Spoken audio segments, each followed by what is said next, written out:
You're about to listen to TADPOG. Tyler and Dave play old games. It's a comedy video game podcast. We would like to stress that the hosts are not experts and are really just very crass commentators.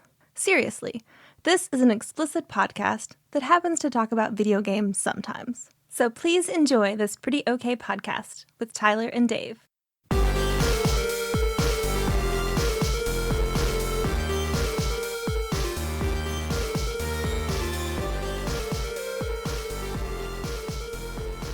Hello, Internet, and welcome to three guys who made it through that last tornado podcast, and we're okay. Yeah. Sorry if you got scared for us. We were scared. It's okay. We were worried. Yeah, when your phone starts screeching at you, All three of our phones sci-fi just style, it's like, nope. Yeah, whenever, done. no, We it gotta go. was like, Yeah. oh, we're Yeah. fine. Oh, no, we're not fine. No, we're not okay. Yeah, like Doc, I think, mentioned on Discord, where it's like I know he said or they said that everything. I know everything's fine.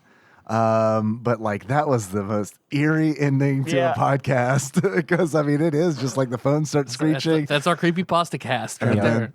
Yeah, and I sped up the outro music. I don't know if you've listened to I it. haven't.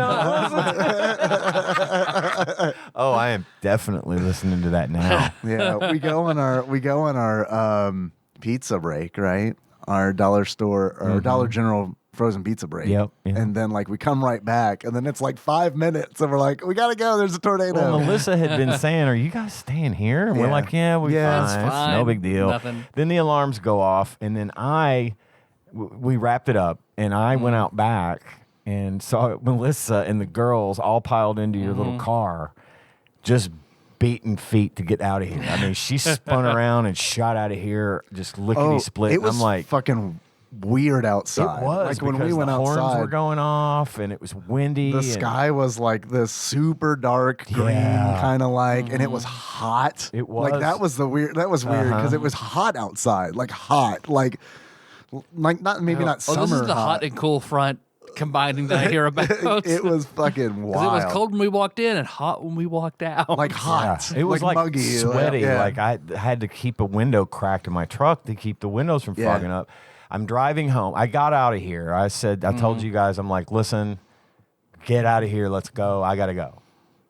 I just wanted to be at home because I knew Tanya's scared of the storms, big ones like this. And so I head out of here, and it was all right. But I mean, there were these big, thick clouds with all this big, bright lightning all around me, and there's sheets and sheets of fucking rain. The rain was wild. Finally, of course, everybody was going. I'm driving like normal. I'm like, fuck this. I'm going. And everybody in front of me wants to drive 5 miles an hour. Oh, that's wild. Because my pack was like, are we going 90 to get home? Cool. Yeah, good. I wish I had been in that because I finally get home. I forgot to tell Tanya I was leaving.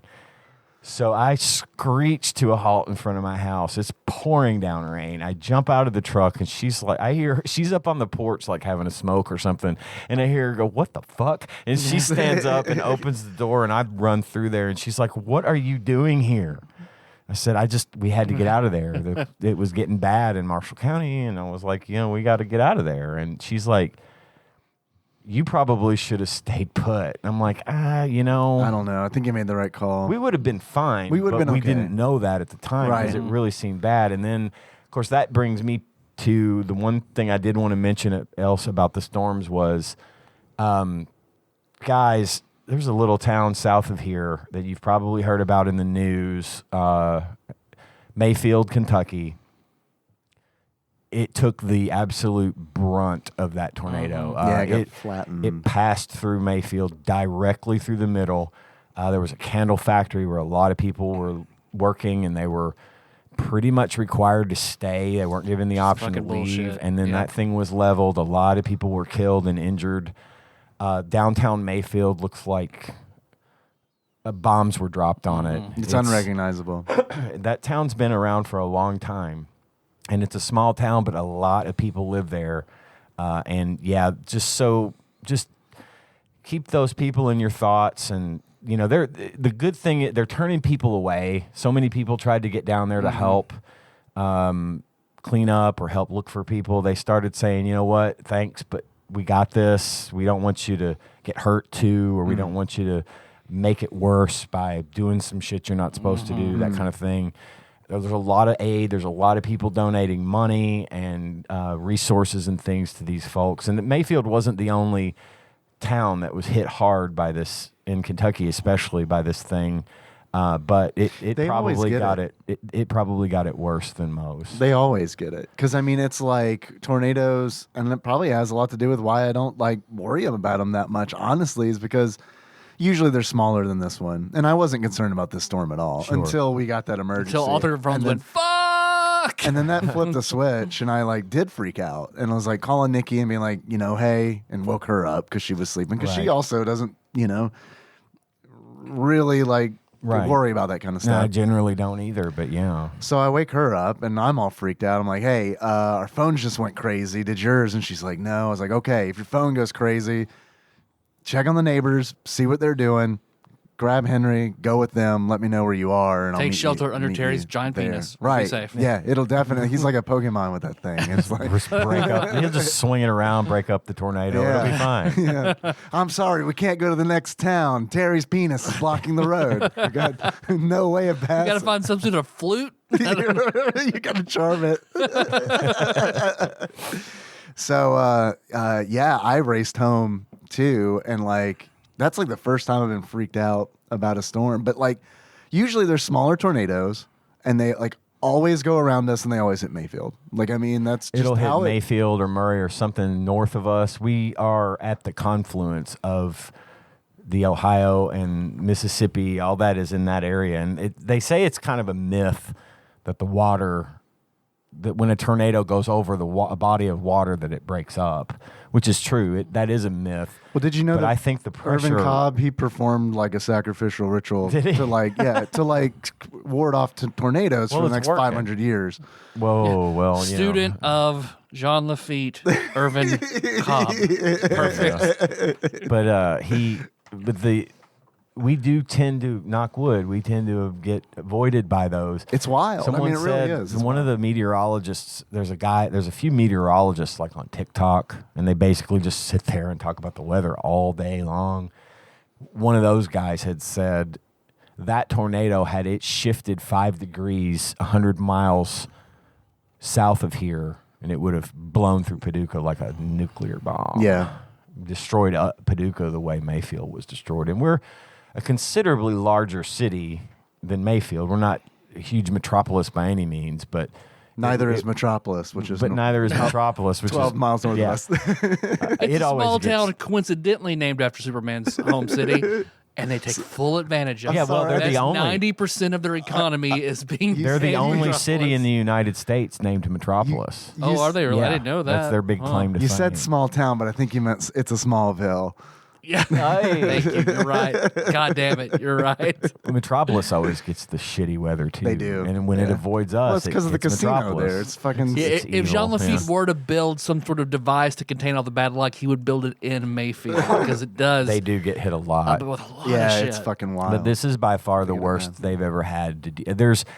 There's 150-year-old buildings that were just knocked over. They're going to have to scrap it and rebuild from the ground up. Most of downtown Mayfield is not going to be salvageable just because there's nothing left to salvage.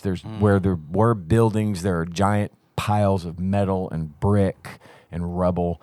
There are upside down cars everywhere. It's awful. It's going to be 20 years before they're back to some semblance of normalcy, if I had to guess. Even with today's, advanced technologies of building and things, I still think there's just no way they're going to recover from this anytime soon. Like you saying that reminds me, I know I've said this before on the show, but like New Orleans, because it's like I got a lot of family in that area, and it's like New Orleans is still like post-Katrina is like, wow, everything is just flat. You know what I mean? Yeah, they cleaned it all up. And, it's like a very large village essentially, because it's like everything is like, all right, nothing's more than higher than 2 stories. It's fucking crazy. Yeah, it is. And I mean, again, I know there's a lot of people who got lucky.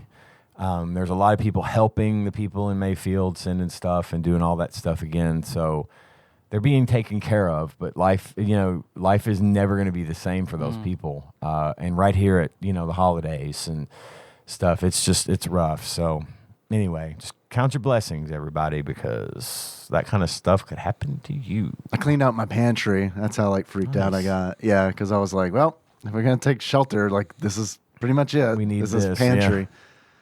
Ours is a stairwell. Yeah. We've got a really narrow stairwell that goes up into our attic, but that area is the center of our home. So that's where we would probably have to shelter. I got a big blanket and like Henry's bike helmet. He slept through it, which is great because it's just like, well, we'll keep an eye on this weather, and I'll carry him to the pantry in a confusion. Our weatherman, our weather team on the local 6. Of course, I got home and that's what was on TV. Right? Yeah. Was crying live on the air just because he knew he was telling people, this is not a fucking drill. Put on you said bike helmet. They were saying No, that's why I got it. put on 'cause your they said bike helmets, yeah. put on it, get under a mattress, do anything you can. This is absolutely going to come through here. There's confirmed sightings.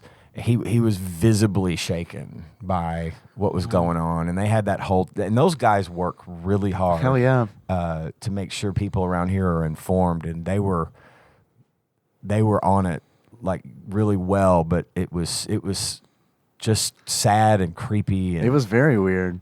upsetting to watch because we were in real time. And then at one point, the fucking radar station in Paducah went down because the power went off.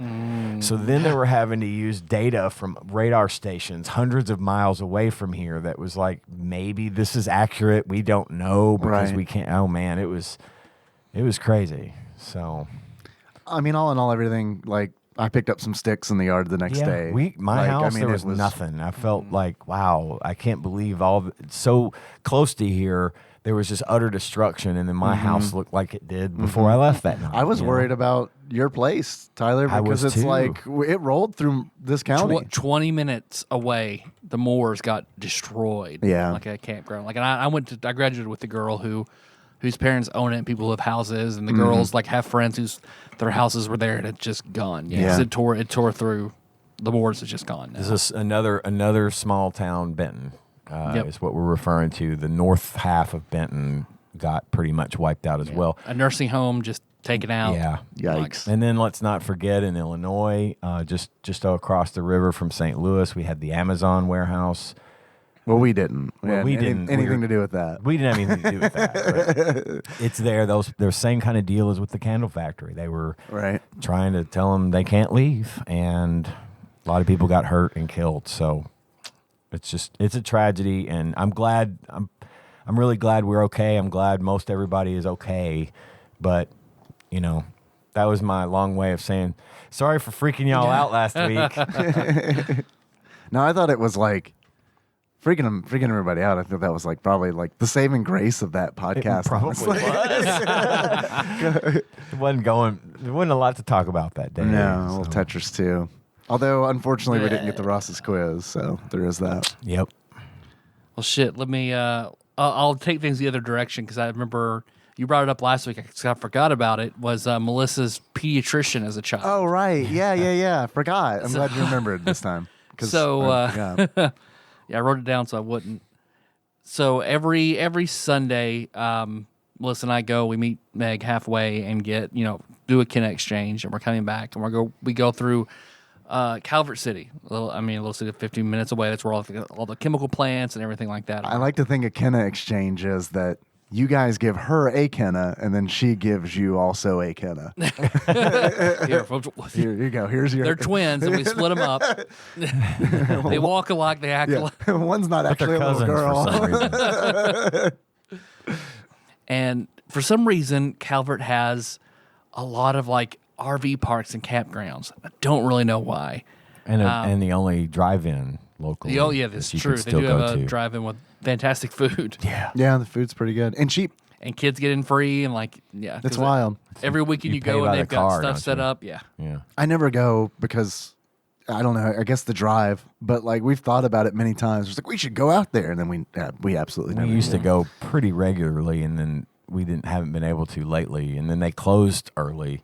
Apparently, there was death in the family that owns the that drive-in, sucks. so they closed earlier in the season than normal, so we didn't get to go. But anyway, Calvert.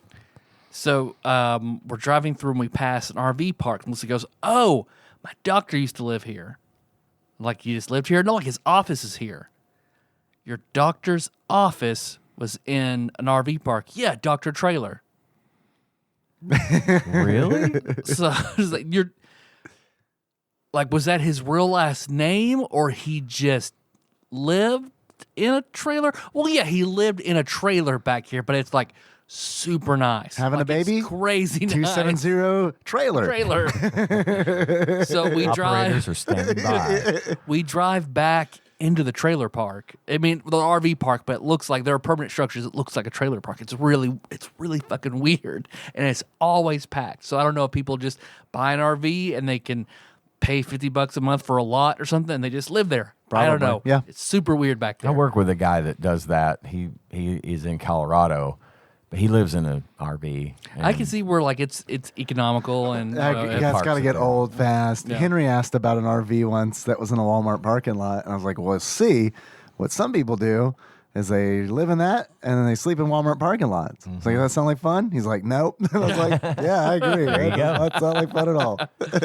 So we're just driving around. She's like, "I know it was back here somewhere. Like it is." I mean, she was like, "I know it sounds weird, but dude, it was so nice. It has like a big lake and like it's amazing. I've got to find it and show you." We're driving around till we pass like the older section of the RVs, and we find it. And she just like she stops. She's like, "Shit." It is the most rundown, dilapidated. I was like, "This is where you went as a kid to this busted ass trailer to see a doctor trailer as a pediatrician." Like, was he? She's like, "No, I feel okay." As a kid, I thought it was super nice because he had Norman Rockwell paintings up in it, and that's so 5-year-old me thought it was really fancy. What chances are it was in much better shape? Then, Probably, right? yeah. Maybe because she's like, "It's the same color. It's everything." Yeah. Damn, I should not have come back here to Dr. Trailer. Come on out, Dr. Trailer's trailer. I'll poke at your It's kids. got all the gravestones in front of it, like I remember, and everything. It's weird. Look at my Norman Rockwell paintings. Feel safe. And it's got a little weird lake in the back with all these like really, really tiny cabins.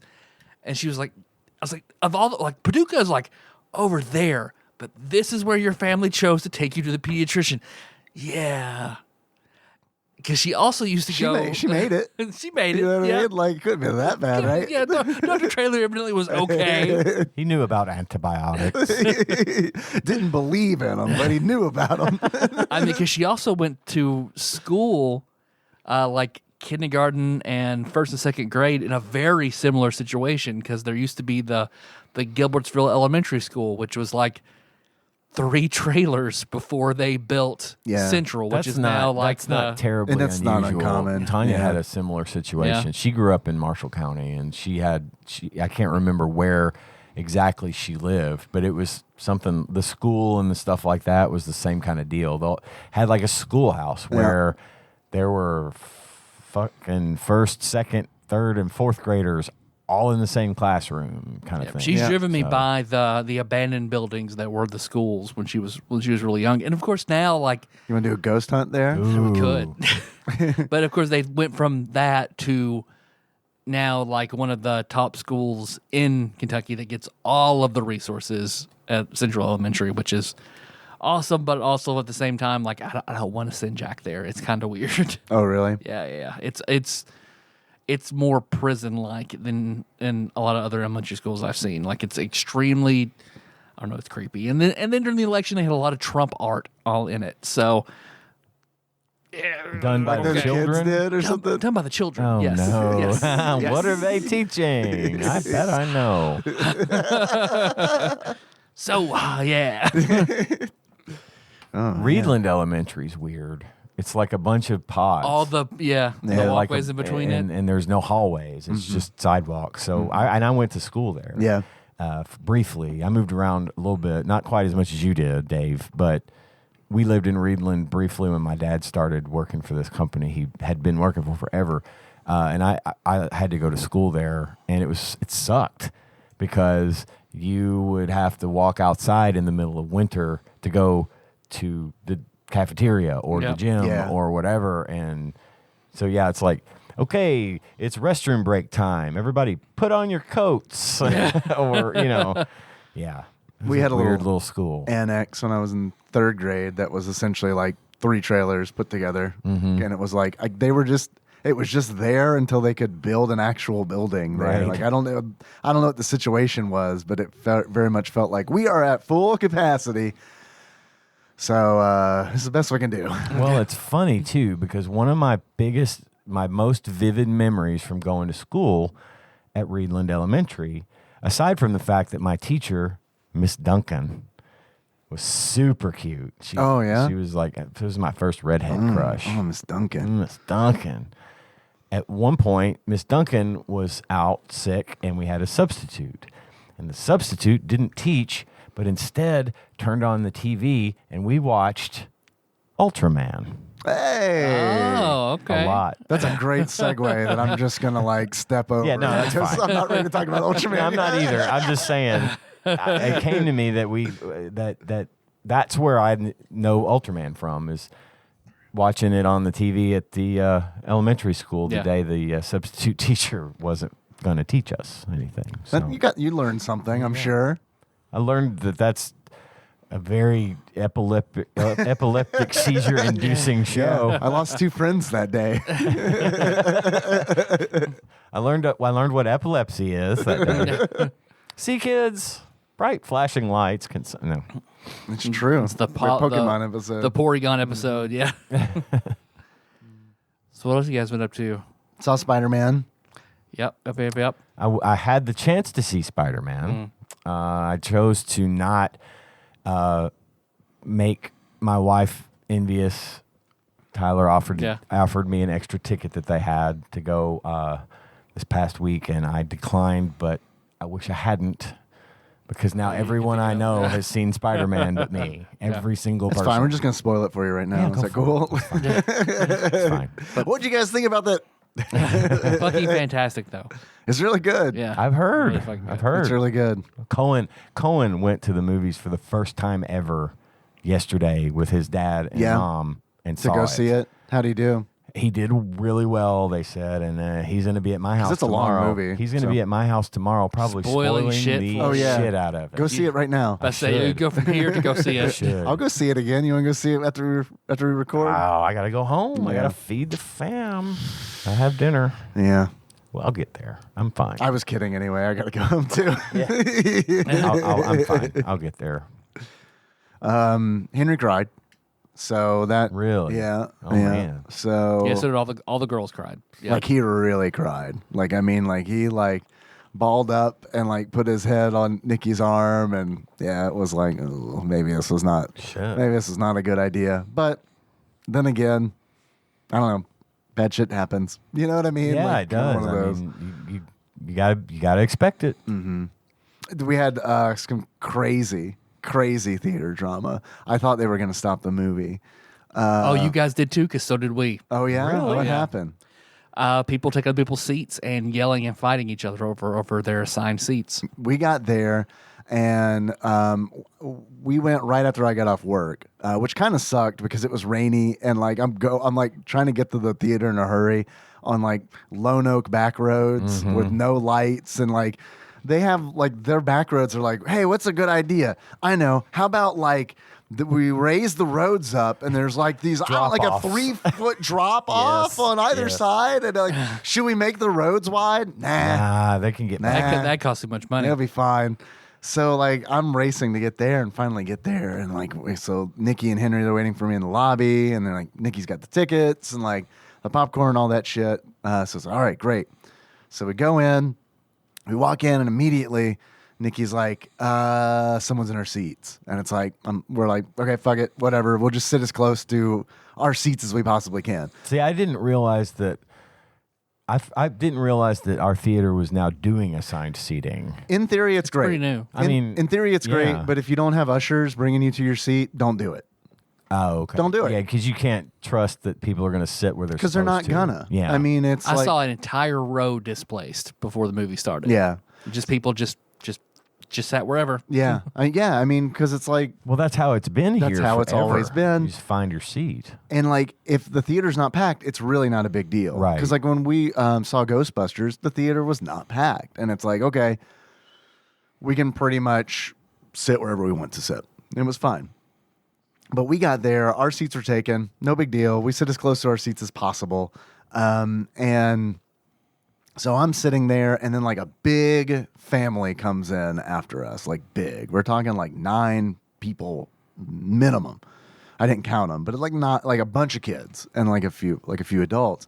And so like I see them kind of meander our general area, and like they're looking up, and I'm like, that's not good. And so then they like kind of split up, and it's like 3 rows in front of us. They split their group up. And so like one of the older women like sits down next to me, and I'm like, oh fuck, I bet we're in their seats because we're not in our seats because our seats are taken. So I kind of like give it a few minutes, and I'm like, I don't know what to do. I feel bad. And so eventually I just like, I leaned over and I said, hey, did someone take your seats? And she was like, yeah. I said, we're not in your seats, are we? Because someone took ours. And she's like, no. We're not trying to be ugly about it either. And so like I heard that, and I was like, okay, no, that's a flag. You know, usually because obviously she's upset about it. But she's trying to not be ugly about it. Okay, great. So the movie starts, and like 10 minutes in, ushers start appearing with their flashlights, and they're like asking people for stubs. Their ticket stubs. Their ticket stubs, right? So like they get to me, and they're like, can we see your ticket stubs? And Nikki's got them, so I ask her. Nikki gives me the stubs, and I hold my hand out to give them to the usher, and then someone behind me says, you don't need to be fucking bothering people with this shit. Oh, no. And I just kind of like turn around, and like my hand's still out with the tickets. Like, here you go, lady. And like I turn around, and yeah, there's a woman who's standing up, and she's like, this is fucking bullshit. And I'm like, uh-oh. And then a woman who's sitting next to us, like we're in the middle of this. We're in the epicenter because this is like right behind us. Yeah. Then the woman who's sitting next to Nikki stands up and says, there are children here. You need to leave. And that woman's like, fuck you.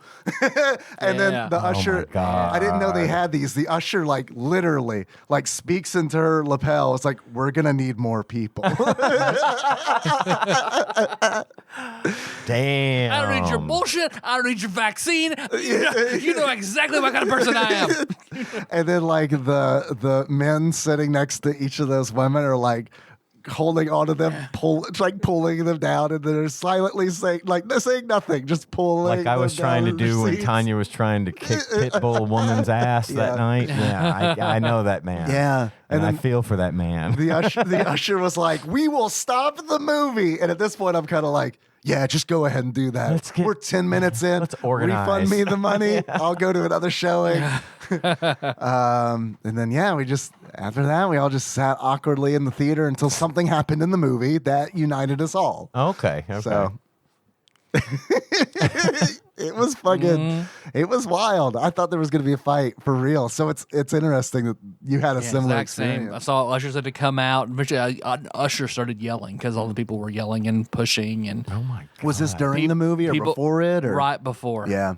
And people were escorted out and shit like that. Yeah. Motherfuckers won't wonder why I don't go to the fucking movie theater. That's shit like that. I mean, it's the first thing I've experienced, like anything like that. But seriously, if you're going to do assigned seats, then you need to have people usher those people to their seats. That's what they do at like baseball games and stuff. Yeah, that's what. Can't we get an Alamo Draft House where they have like the cinema Gestapo coming around with fucking clubs, like you don't fucking talk, you fucking get your assigned seat. Here's a beer, and watch our funny ad about how you can't talk. Okay. I didn't know that was a thing. That's wild. Oh yeah, because what is it? You can pull on YouTube like the voicemails they get from people they kick out because you pull out your cell phone, you're out, you're gone. You talk, you're out. Like zero tolerance on all of it. Really? Yeah. I kind of like that. I mean, too. It's kind of the way it should be. Should be a pleasant experience for everyone, not that mess. So yeah, other than that, it was a good movie. Yep, all the girls cried. Like I got choked up. There was lots of people cheering and clapping. Oh yeah, multiple times throughout the movie. Same, which was fun. It's good energy. I like that. Oh man, yeah. No, as far as I know, no one got beat up. in our theater. It was packed. which Except was Peter weird. Parker, am I right? That's right.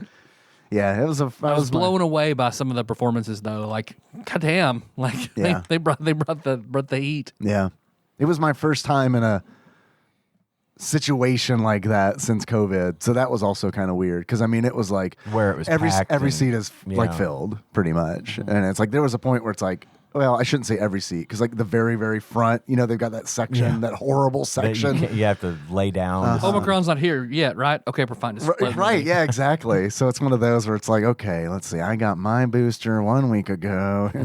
Henry's second shot. Okay, he's fully okay. So it's one of those where it's like, good lord. But post Christmas, it'll be lockdown time again. From what I see, like, yeah, it's gonna be bad. So Well, I believe it. but the other side of it is, it's like, I don't know, man. I gotta go risk my health to go see this movie before it's definitely spoiled. oh yeah, Like definitely. like yeah. Oh, I already it's got gonna episode- be fucking ruined for me by tomorrow. I guarantee it. Absolutely will. I already got episode 1 of the new Sex and the City spoiled for me. Like it was. There's a everywhere. new Sex in the City. Yep.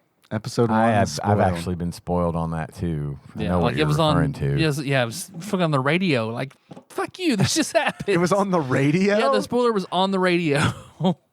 That seems irresponsible. Like Yep. for a podcast to do it, it's one thing, but Yeah. like a radio. Yep. And it's a pretty Radio show? significant spoiler. I mean, it's kind of like, from what I don't watch the show, but from what I understand, All it's male a big cast. deal. it's a big deal, and it leads into the events of Does Spider-Man what are show coming.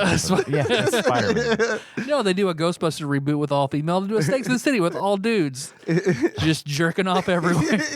It's terrible. Is Mr. Big like Doctor Strange? Can you make a spell where everybody forgets me except for Kim Cattrall, whoever she is? Where all the women I've sexually assaulted all forget me. Of course, this is the male Sex in the City. This is what we do.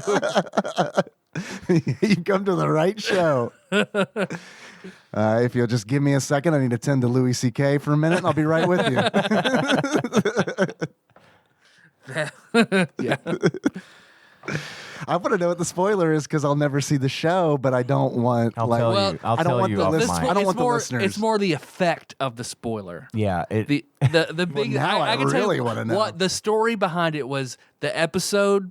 What happens in the episode caused Peloton stock to drop like 15%. again because Yeah. they already took a beating for that like Yeah. fucking commercial. it's Yeah, it's that. The twist in episode 1 caused their stock to drop. Man, poor. I mean, like I don't know anything about Peloton, but like it just seems like they're having like a rough patch there.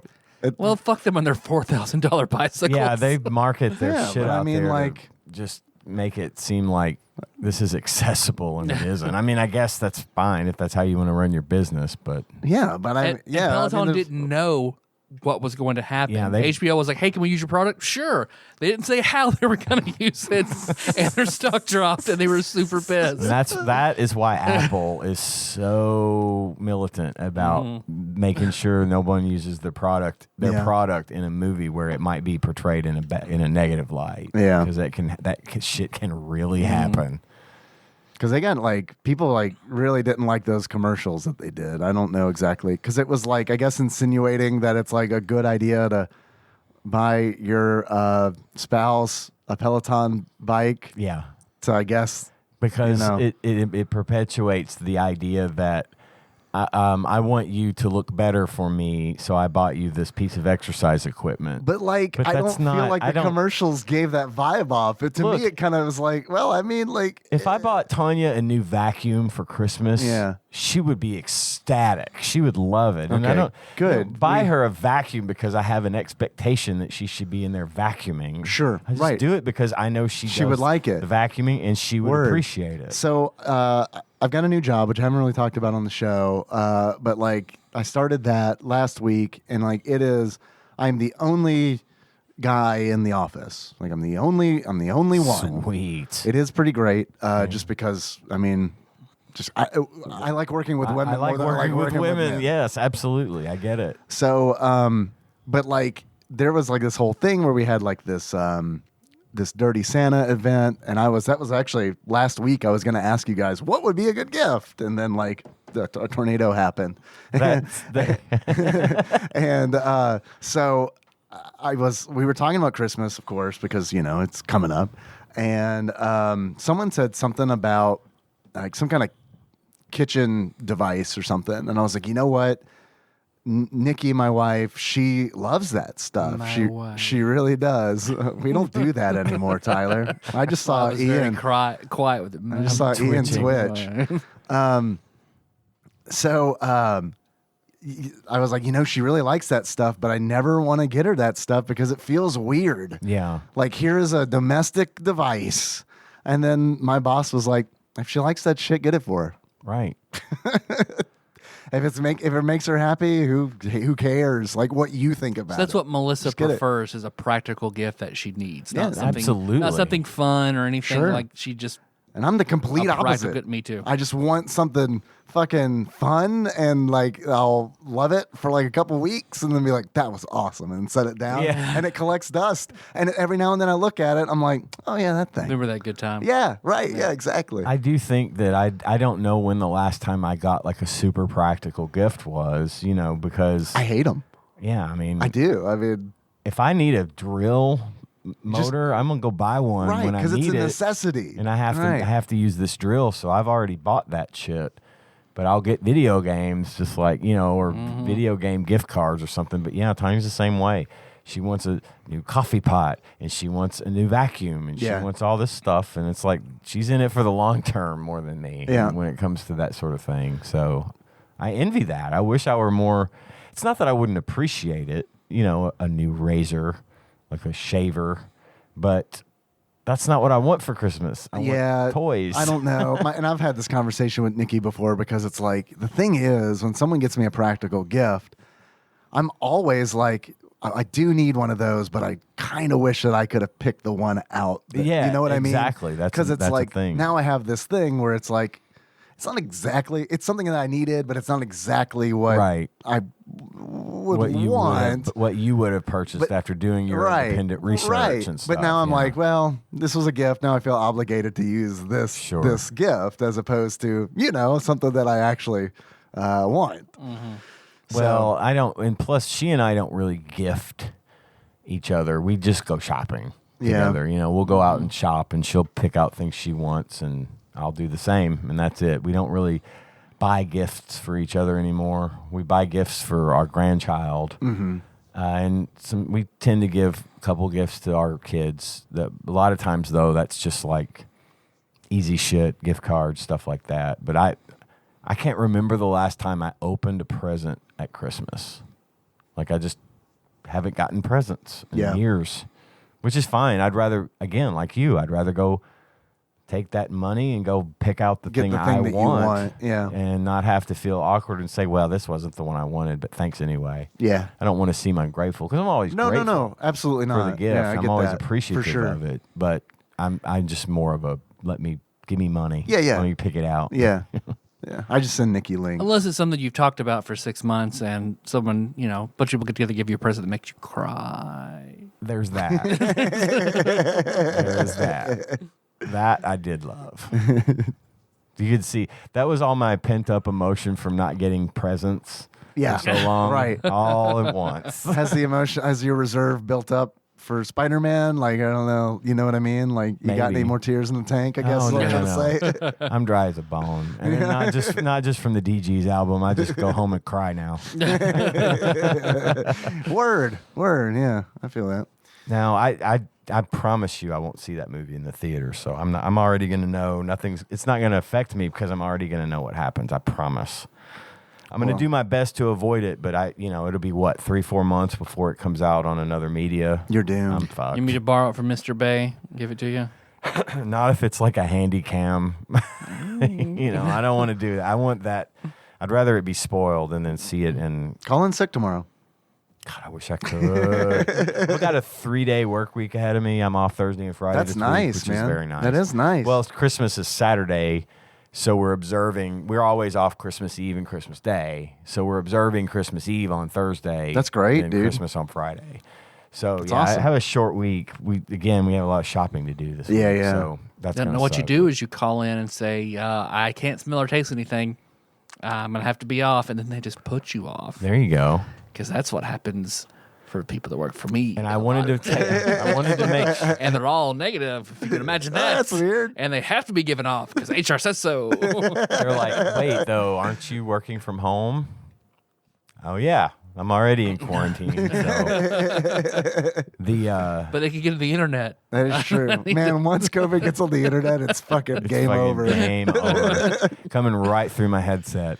I was talking to a lady the other day who had gotten COVID back in August, and she still has not gotten back her sense of taste and smell. Oh, yeah. And she's like, fuck it, I lost a lot of weight. It's fine. She said she can taste 3 things. Ketchup, not cum. I didn't ask. I didn't ask her if she could taste cum. Yeah. Weird. I don't understand It's a why work you thing. wouldn't. That's what we always ask people. Yeah. COVID or not, can you taste It was cum? one of my clients at work. I was Unrelated, but I've been drinking a lot of water recently, and Nikki's like, I can tell you've been drinking a lot of water. And I was like, do you have COVID? I can't taste your cum. It's ketchup, ranch dressing, and Diet Dr. Pepper are the only 3 things It's not she so can bad. taste. So All right. she said, I lost 30 pounds. That's though. about how my kids are, too. Jeez. I don't know. You sound happy about that, but I know her, and she probably didn't need to lose 30 pounds. But Yeah. she just said, yeah, ketchup, ranch dressing, and Diet Dr. I think I Pepper. might gain weight because it's like, well, I can only taste these 3 things, so that's all I'm gonna eat because I miss tasting things. Ranch. I put ranch on Yikes. everything now. Did you ask her, like, does it still taste like those things? Like, does ketchup still Oh, taste no, I like didn't ketchup, think to or like, ask. is it just like You it's see on a TikTok taste where now? people who got COVID and now all they smell and taste is sewage. Everything. Yeah. Ew. Yeah, it's a fairly common side effect for like 6 months. You know, everything tastes like it's rotten. Oh, man. Smells like it's Yuck. That's like a Morkborg curse. Yeah. It really is. I would just, I hope that's not permanent for those poor people. No, no, you know, I 'cause can't- that would be I a can't. terrible to not be able to taste or smell. Yuck. Although it would have been nice, I guess, to not have a sense of taste while playing Ultraman, which is a tasteless video game. Indeed, it is. Well, you hear that, Dave? I do hear that. It's the sound of I don't know, probably a bunch of Spider-Man spoilers, which I'm gonna go ahead and read right now. Spider-Man. Spider-Man. Just do it. That's the next movie they're gonna do, right? Like hope so. a Ready Player 3, like That's it needs Spider-Man to be movie. into the Spider-Verse is Spider-Man Yeah, now. no shit. So the audience can be like, "Oh man, and I thought Spider-Ham was like That was the pushing most it. obscure." Yeah, right. Of course, I hear that, which leads into a segment that we like to call Dave Reads Some Wikipedia. So I have 2 entries to read. One is longer than the other. The first entry is Ultraman, towards the future. Towards the future. In the year 2000. Ultraman Towards the Future, released in Japan as Ultraman Great, is a Japanese-Australian tokusatsu science fiction television series produced as a co-production between Subaraya Productions and the South Australian Film Corporation. It is the 10th installment in the Ultra series, and the first series to be produced during Japan's Heisei period, and the 3rd foreign production in the franchise after Ultraman: The Adventure Begins. So all of that is to say that this was a television series that this game is based on. It had 13 episodes.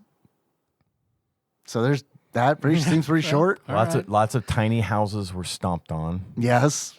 by people in suits. And giant suits. The giant people. Giant They're people. very difficult to find. Huge people. So yeah, there's a video game called Ultraman: Towards the Future, released in Japan as Ultraman.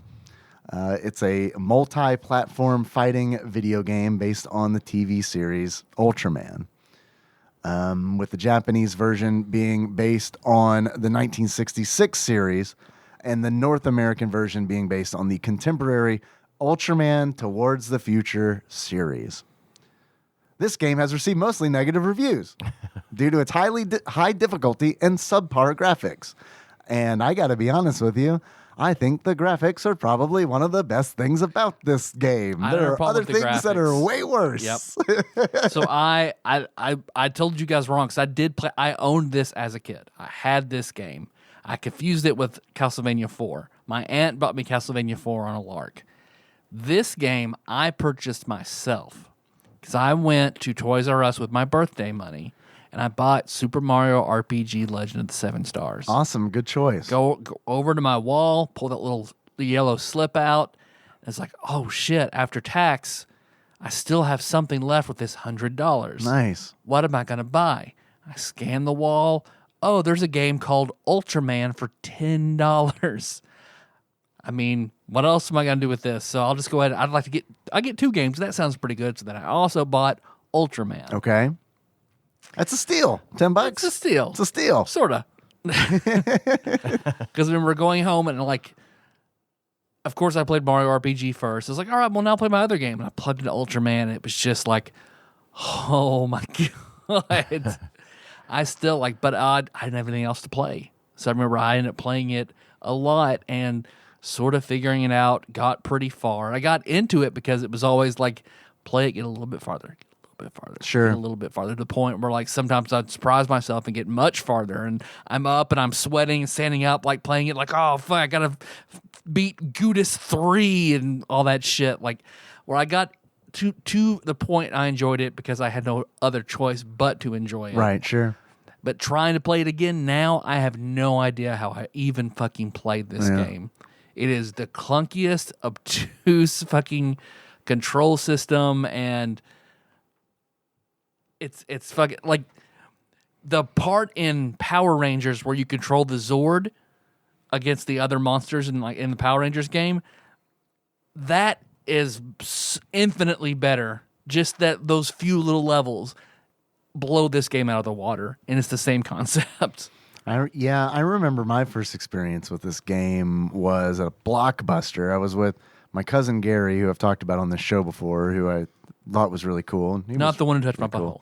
Not the one that Different Gary. touched. Yeah, a different cousin Who touched actually Tyler's didn't- butthole. The one who didn't touch my butthole, but I told the principal he did. Yeah, I wonder how that would shake out nowadays, especially. Uh-huh. So we were at Blockbuster, and I was like, man, let's rent a game. And so we were like, I remember it vividly because that was also, I guess, around the time. This was later. Like this game came out in 1991, and this was later because I remember us talking about the Sony PlayStation. And it like was just about to come out. And like I remember talking about like, man, it's weird, isn't it? That like the D-pad buttons are all like separate instead of it being like a cross, you know? And so we're looking at the games, and I remember seeing Ultraman on the shelf, and like I remember reaching out to grab it, and I remember Gary saying, no, don't do that. And I was like, what do you mean? And he's like, that is a horrible game. Not that one. Never that one. Let's rent. And we either rented Road Rash 2 or X-Men Clone Wars. I can't remember which one he owned versus which one we rented because we played both that day. And then I never played Ultraman because every time I heard of it, You heard Gary's voice I heard Gary's saying, voice. Yeah. Not that Not one. that one. And then I finally played it this past week for the show. And now you know why Gary said, not that one. Now I know. Because it's pretty bad. It's bad. It's a fighting game. It kind of sucks because like I don't know how a kaiju game could be any better than say like King of Monsters, which Right. I think did it really well. That's essentially a wrestling game. It's less a fighting game and more a wrestling game where like the ring is a city and you Right. just destroy stuff like kind of like as you fight. When you get to like the actual kaiju battles. But this is just a straight up fighting game that is like, it's just 2D. There's a camera set, like imagine Mortal Kombat, but like instead of Mortal Kombat characters, it's Ultraman. And you Imagine get a one two- choice, obviously, is your character Yeah, to you're- play. yeah, Yeah. you get to fight as One Ultraman. That's it. thing. Imagine a 2D fighter, but somehow you have the tank controls of the original Resident Evil. Somehow, and that's how Ultraman feels in controls. Dude, the fucking controls are the worst because it's like Like there's shit out there. Like there are other games out there like a fighting. If this was the very first fighting game that had ever been made. Okay, but it's not. Their precedent has been set already. Kinda. It's an early one. It's 1991, so it's kind of one of those where it's like I do feel like like we don't have Mortal Kombats yet. Like I mean, this is still kind of like early fighting game territory because I mean like notoriously like the NES didn't have like a lot of fighting games on it because like that really wasn't a genre at the time. But still, even with that context. The controls and the gameplay are horrible for Ultraman because it's like there's this mechanic in the game where like I was streaming this and I had to ask chat like does Ultraman always do like a move that like destroys the enemy in a battle? And I think Gentle G was like, yes, that's a thing. And it's like, okay, that checks out because in this game, you can only win a battle by using Ultraman's level 4 ability. So like while you're fighting, there's this timed gauge that fills up. And it's like when level 1 gets filled, you can use a level 1 special ability. Which then resets it. Yes. Every time you use the weapon, the energy depletes fully. Right. But in order to win a fight, you have to land the killing blow. The killing blow has to be your level 4 ability.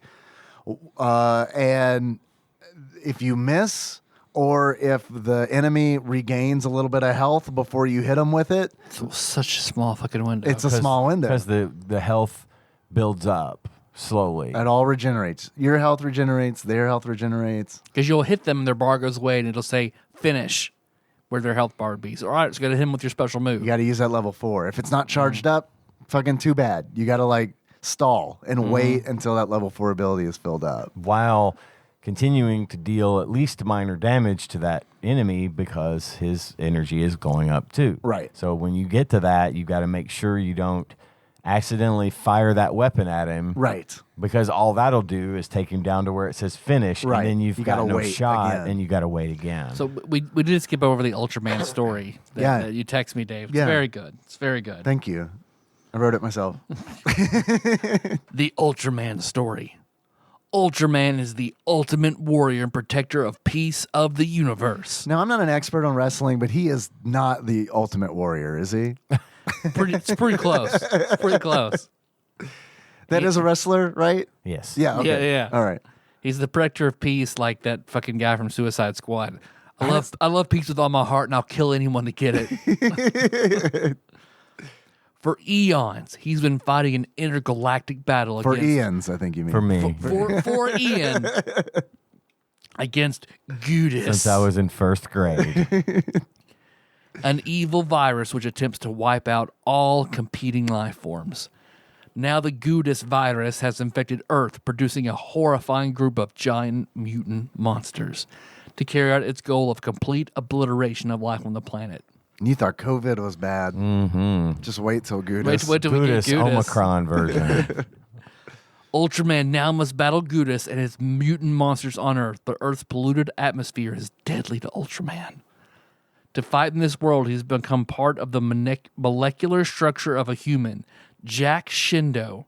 When all else fails, Jack transforms into Ultraman using the Delta Plasma Pendant. But Ultraman can battle on Earth for only 3 minutes before he must return to his human form. So he's like a lycanthropic kaiju, essentially. Yeah. Can Ultraman save Earth and all its inhabitants against Gudis and the mutant monster menace? He must, for he is our only hope. His height is 197 feet tall.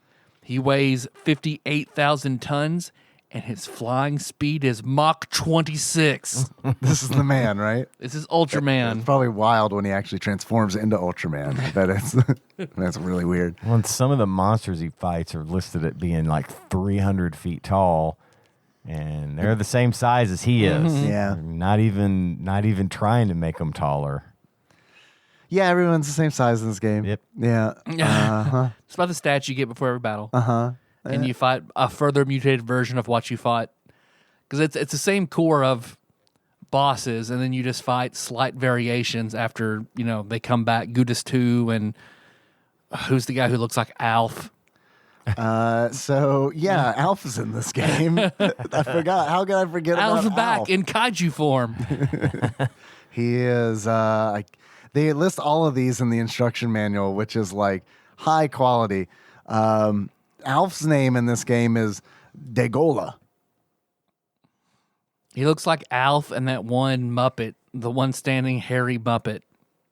Oh, and the band, one of the band Muppets. Yeah, he's like a really, really big, like a giant Muppet. He's like Big Bird size. He's like all mouth, pretty much, right? Yeah. Yeah. Yeah, I'm not up on my Muppets. I don't know. I know the one you're talking about, but I don't know his name. There are 9 stages, and in each stage is essentially a fight.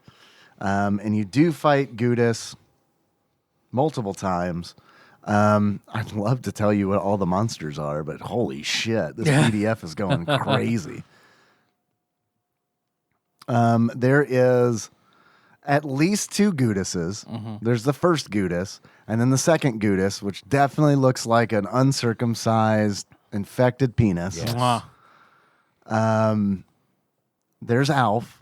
There's a giant mosquito, essentially, like a big giant green mosquito. Gamera's in the game. No, just kidding. That would be pretty nice, actually. I don't know anything about Ultraman. Like this is like this video game is like the only touchstone for me with this franchise. I've never seen any of it. Doc was telling me during the stream that there is a new movie that's coming out that like we watched on stream. It looks pretty cool, honestly, like for real. I doubt that it'll come out in theaters here or anything, but I would watch it. There's Bogan, an unspeakable genetic mutation. Bogan has a head at each end of its slug-like body. I thought that the character designs, honestly, were probably the best thing about this game. Well, yeah, it wasn't bad. Except for Alf. Except for Alf. But it's like, even then, like, those character designs are coming from the show. They're not, like, specific for the game. So it's kind of one of those where it's like, I don't know if you can really give the game credit for that. Right. Because it's like, these aren't original. Like, Bandai wasn't like, oh, you know what would be cool? This monster. Bandai was just like, hey, what was in the show? All right, let's do that. There is Barangus, who is able to transport itself from place to place in the form of gas. There is Zebo Khan, who is a large, lumbering, lethargic monster. He's the one who uses his head to ram. Oh, yeah, that fucker. And there's Majaba, the giant mosquito, essentially. Kodalar has risen from the dark depths of the ocean where the foul fury of Gudis has penetrated. My Gudis penetrates. He spams laser breath. My uncircumcised Gudis. Sounds like an autobiography. And then the missing Wu-Tang member, Killa Z, is the last fight. You would think it would be Gudis, but it's not. It's Killa Z, who comes from the darkest corner of an evil galaxy. There we go. That is it. Yeah, just boss fight after clunky boss fight with the same rules and slightly different move sets, and you can only be Ultraman. Like it sucks. It sucks.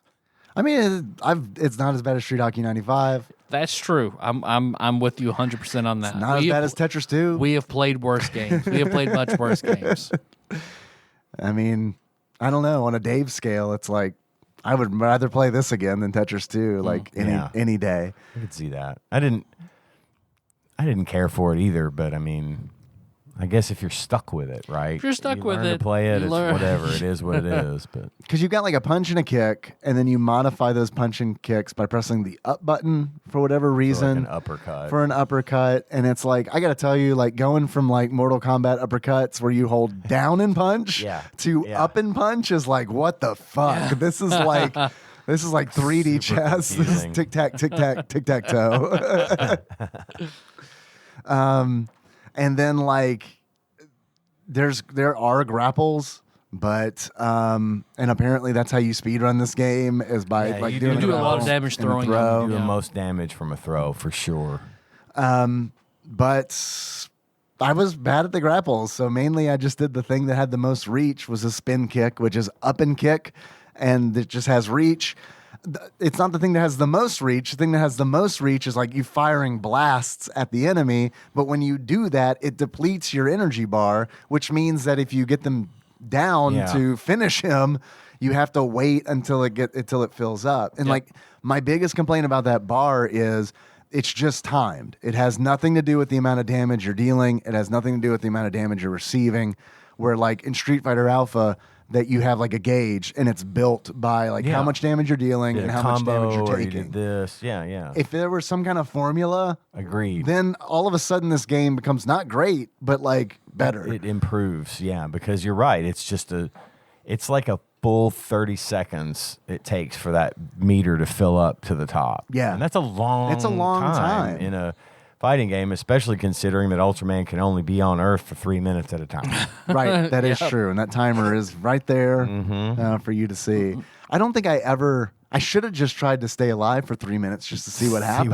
See what it did, yeah. Do you transform into that tiny man? Then you I don't know. get squished. This game is not cool enough to do that, but that would be great.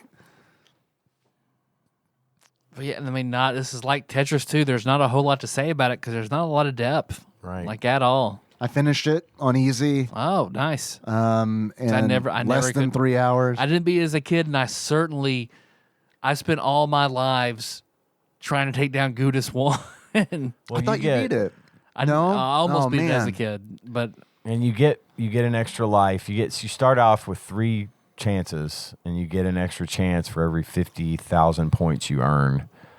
Which means if you finish off, one of the nice things was if you are whipping up on a monster and it kills you, when you come back, its health bar is still where you left it. Right. So a strategy is like when I missed on like a level 4 ability, it's like, fuck it, I'll take a death so that I can get right back into this And then with you're full health. more and- alive, and right. you don't have to struggle as hard. So Right. that was fine. But I mean, there's the points are how alive you are and the times whatever it is, the numbers that they factor in there to get you your points. So it's not super easy to get extra lives. You've got to be careful with everything. You're right. There's not a whole lot to say about it because it's very shallow. It just doesn't have a Yep. lot of It is depth shallow. to it. And the regular ass options menu is like you have to input like a code. You hold down essentially. start and select Yeah. or whatever, and it then gives you the option to play on easy, normal, and hard, or expert, or whatever they call it. Yeah, but the 3 levels, yeah. And I saw the ending. I went to YouTube and watched the endings, and you get a different ending depending on what level you beat it on. See, I'm glad you said that. Like, is the hard difficulty ending like way better than the? No, it shows you flying away from Earth, only this time he's pointed at the camera with his fist out, and you can see his face, but Yeah. there's no special... His fingers crooked slightly. Nothing so. special about it. It's Yeah. just the same exact ending, except you're seeing him flying up close from a different angle, but it's the same. What's so deal. stupid about that is like unless you knew how to change the difficulty from default, You'll never you would see never it. see those endings. And then if you did, you'd be super disappointed if you fucking somehow managed to beat it on expert. but and let's then be honest, saw that. you own Ultraman, so you're already super disappointed. that's what reminds me of the BioShock ending. Because BioShock, if you save all the little sisters, you get the good ending where you get out and you raise all of them like your daughters, and it's a very sweet, good ending. If you Yeah. harvest the little sisters, basically you take all the splicers to the surface and fuck shit up. But if you save some and kill some, you get the bad ending. But the narrator just sounds sad. yeah, It's like, okay. yeah, that's video game shit that I hate. I really do. I really hate because it's like you're never rewarded for like just playing something naturally. Like I feel like video game endings like reward you for like being absolute. you're extremely one way or the other. You're renegade or paragon. And it's like, if you're not one of those things, you get a shitty ending. So, like, thanks for playing the game that you wanted to play it like a fucking normal ass person that lives their life and makes good decisions and bad decisions. Nope, we're not going to reward that shit. I hate that. Well, hate that. Dragon Age, you have to be super nice the way all your companions want you to behave to progress with your companions and get new skills. Because if you're a jerk, the game is just really hard because no one likes you and they don't progress. Then they fix it in 2, like, you know, some companions will like a more aggressive main character. In other words, others they fix it in the second one. Man, I remember, like, if a NPC does something stupid, it makes me mad. Like, if you call down their shit, your score just goes down. Yeah, that's bullshit. Yeah. Either don't split the rewards up. Don't make a good or a bad ending or this, that, or the other, or make it to where you got a shot, or make it even to where you've got a shot at something good regardless of what you do. Yeah, you know, totally. Not fucking punish the player for not wanting to play on expert, for God's sake. You know, I don't want to play this on expert. I just want to play it. Good Lord, no. I tried it on expert and was like, nope. No. Because it's still the same fucking clunky ass game. It's just like now all of a sudden the enemies are like spamming moves and shit. Yeah. It's like, no, I'm not going to do that. But like BioShock, for like, that is a great example of like, man, fuck this. Because I really liked BioShock. And I remember you guys giving me shit over like killing little sisters. And it's like, well, the game literally tells you these things were made by a Nazi. Yeah, so I'm just like, well, they're probably evil. And then like halfway through the game, spoilers, if you don't want any BioShock spoilers, skip ahead a couple minutes. They're like, oh, it turns out this doctor's actually like decent, like what, like has like a, you know, like a vision kind of deal. And it's like, well, I'll stop killing them now. And the game's like, well, you did kill those fucking Nazi little sisters though, so you get the sad. You killed the, you know, we tell you the first, they're horrible monsters. So. Yeah, I mean, I really felt like I was led along where it's like, these are bad things. And then the game's like, gotcha, you son of a bitch, you fucking fool. Guess you got to play it again. Well, it's like Earthbound, right? You should have had Paula pray, man. That mechanic you never used because sometimes she would pray and blind your whole party, so you never used it. No, that's what you got to do. But that's more just obtuse. I feel like, I don't know. That one feels like a little less of a gotcha. In BioShock specifically, which is so like narrative driven, that really felt like a fuck you to me. It felt like this is a video game, man. You should have known. Like, you should have known it's one way or the other, motherfucker. Like, don't make human decisions. Make optimal decisions. Yeah, it's BioShock. We're all utilitarian here. So. Did I not earn my sad ending by the sweat of my own brow? Would you kindly not kill the little sisters next time around? I started playing BioShock 2, which it's like I remember absolutely nothing about this game. I don't remember much about it either. Like Except how freakish that it's way more difficult than BioShock 1. The Big Daddy in the first one. What's this one called? The one that you Subject fight? Delta. Yeah. Oh wow, I forgot about that. Freaked me out. Oh, the big sisters and stuff, like the really agile ones, and because there's like Sarah Lamb, who you never hear anything about in the first one, but apparently she's like Andrew Ryan's other rival, and she's brought back the Little Sister Project and is making new ones. And I watched like a 45-minute long YouTube video that sort of explained the BioShock, how the relationship between the Big Daddies and the Little Sisters, and everything that went into it that I had no idea about. Like, it's lore that is hidden and kind of obscured, and you have to go through all these resources to find it. Like how they made that process work. It's super interesting. Like. There's so much good lore about it, and I'm really, like I said, 2 is much harder, but I'm enjoying it, and I don't remember any of it, so it's like playing it brand new all over again. Yeah, it's a great game. And I never, like I said before, like I never played Minerva's Den, so I'm looking forward to the DLC because I've heard it's amazing. Yeah. And I made my first TikTok today. Forgot to mention that. You did? I did. I didn't see it. So I'm not on there a lot. There's a TikToker, his name's like B. Dylan Hollis, and he does gross recipes from the 50s and 60s. Oh, I saw one of those earlier today. They're so good. Because Melissa and I were in bed watching some, and she was like, we should take some of these to family Christmas. I was like, fuck yeah, we should. So last night and today, I made a Spaghetti-O Jello ring. Holy shit, that was your video that I saw. I didn't realize it was yours. Yeah. It's right before Dave got here, and I didn't. Yeah, okay. I made that, and then in the center of the ring is Vienna sausages. Fucking gross. It's super gross because I had to boil like tomato soup and gelatin, and then pour in the SpaghettiOs and put it in a bundt pan. But these are like actual recipes. Actually, recipes from the 50s, 60s, and 70s. Yeah. Like in a And specific before. cookbook, or like Or people will send him recipes they find like on old spam containers from back in the day, or wow. weird cookbooks. Like it's such a good idea for a TikTok yeah, channel. that is a really good idea. And then I made a bologna cake.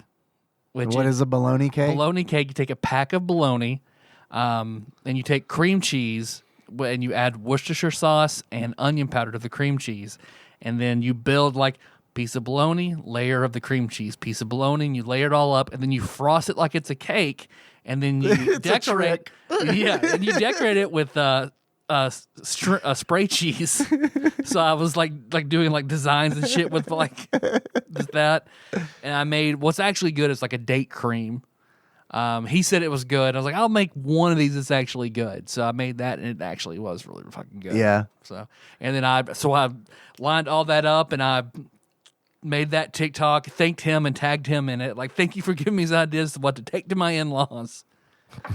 So it's not. Did you do like a reaction video? Like, did the in-laws eat this stuff? or- They all loved it. They thought it was They hilarious. loved it. Oh. People actually ate the bologna cake with crackers. They said it was good. Yeah. No one would touch the The spaghetti spaghetti, yeah, that seems like that one. Yeah, that was nasty. That sounds. That sounds fucking gross. It looked like you poured a can of SpaghettiOs and mixed it in with epoxy Yeah. Yeah, and then it's froze fucking them in there, gross. which would be cool to look at, but never eat. Yeah. And in the middle was a bunch of hot dogs. Yeah, it Yeah, the was, or Vienna sausages, yeah. Hot dogs would be much better. Yeah, no, Fucking they Vienna were sausage. Now you gotta Sausages. crank up that Fuck- gross factor. Fuck that shit, man. I like them. I can't help it. I did as a kid. I'd fucking eat them by the fucking can as a Yuck. kid. Mustard. fucking and Can't do it Vienna now. sausages.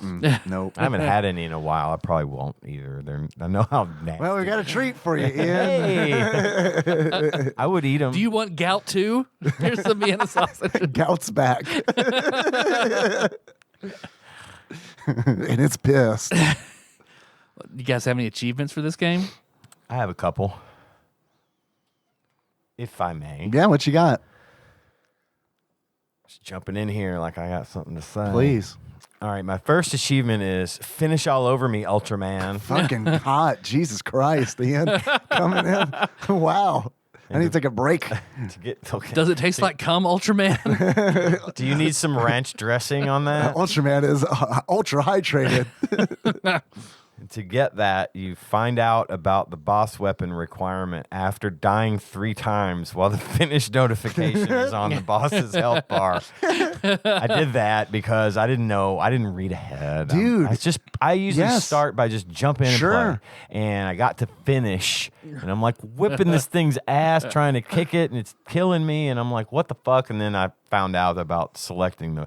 And the other thing that pissed me off too about it was you cannot pre-select the level 4 weapon. No, you have to. You have to wait. You have till to the wait until energy- it's full. So you hit the shoulder button to select that weapon, right? And then 3 times essentially. 3 times, What? Yeah. and then if the energy bar hasn't gotten to that weapon, you Can't select it yet. select it. So the best you can do is get to level 3 and leave it there until it gets to level 4, and then hope you don't accidentally hit that and fire it at the boss when it won't kill him. You know what it feels like when we explain it that way. It feels like a real-time strategy game, like that level of micromanaging, like while you're in the middle of like a giant fight. Yeah, I hate that. It Yeah. sucks. And it's like another thing that you bring up is like you didn't know what to do.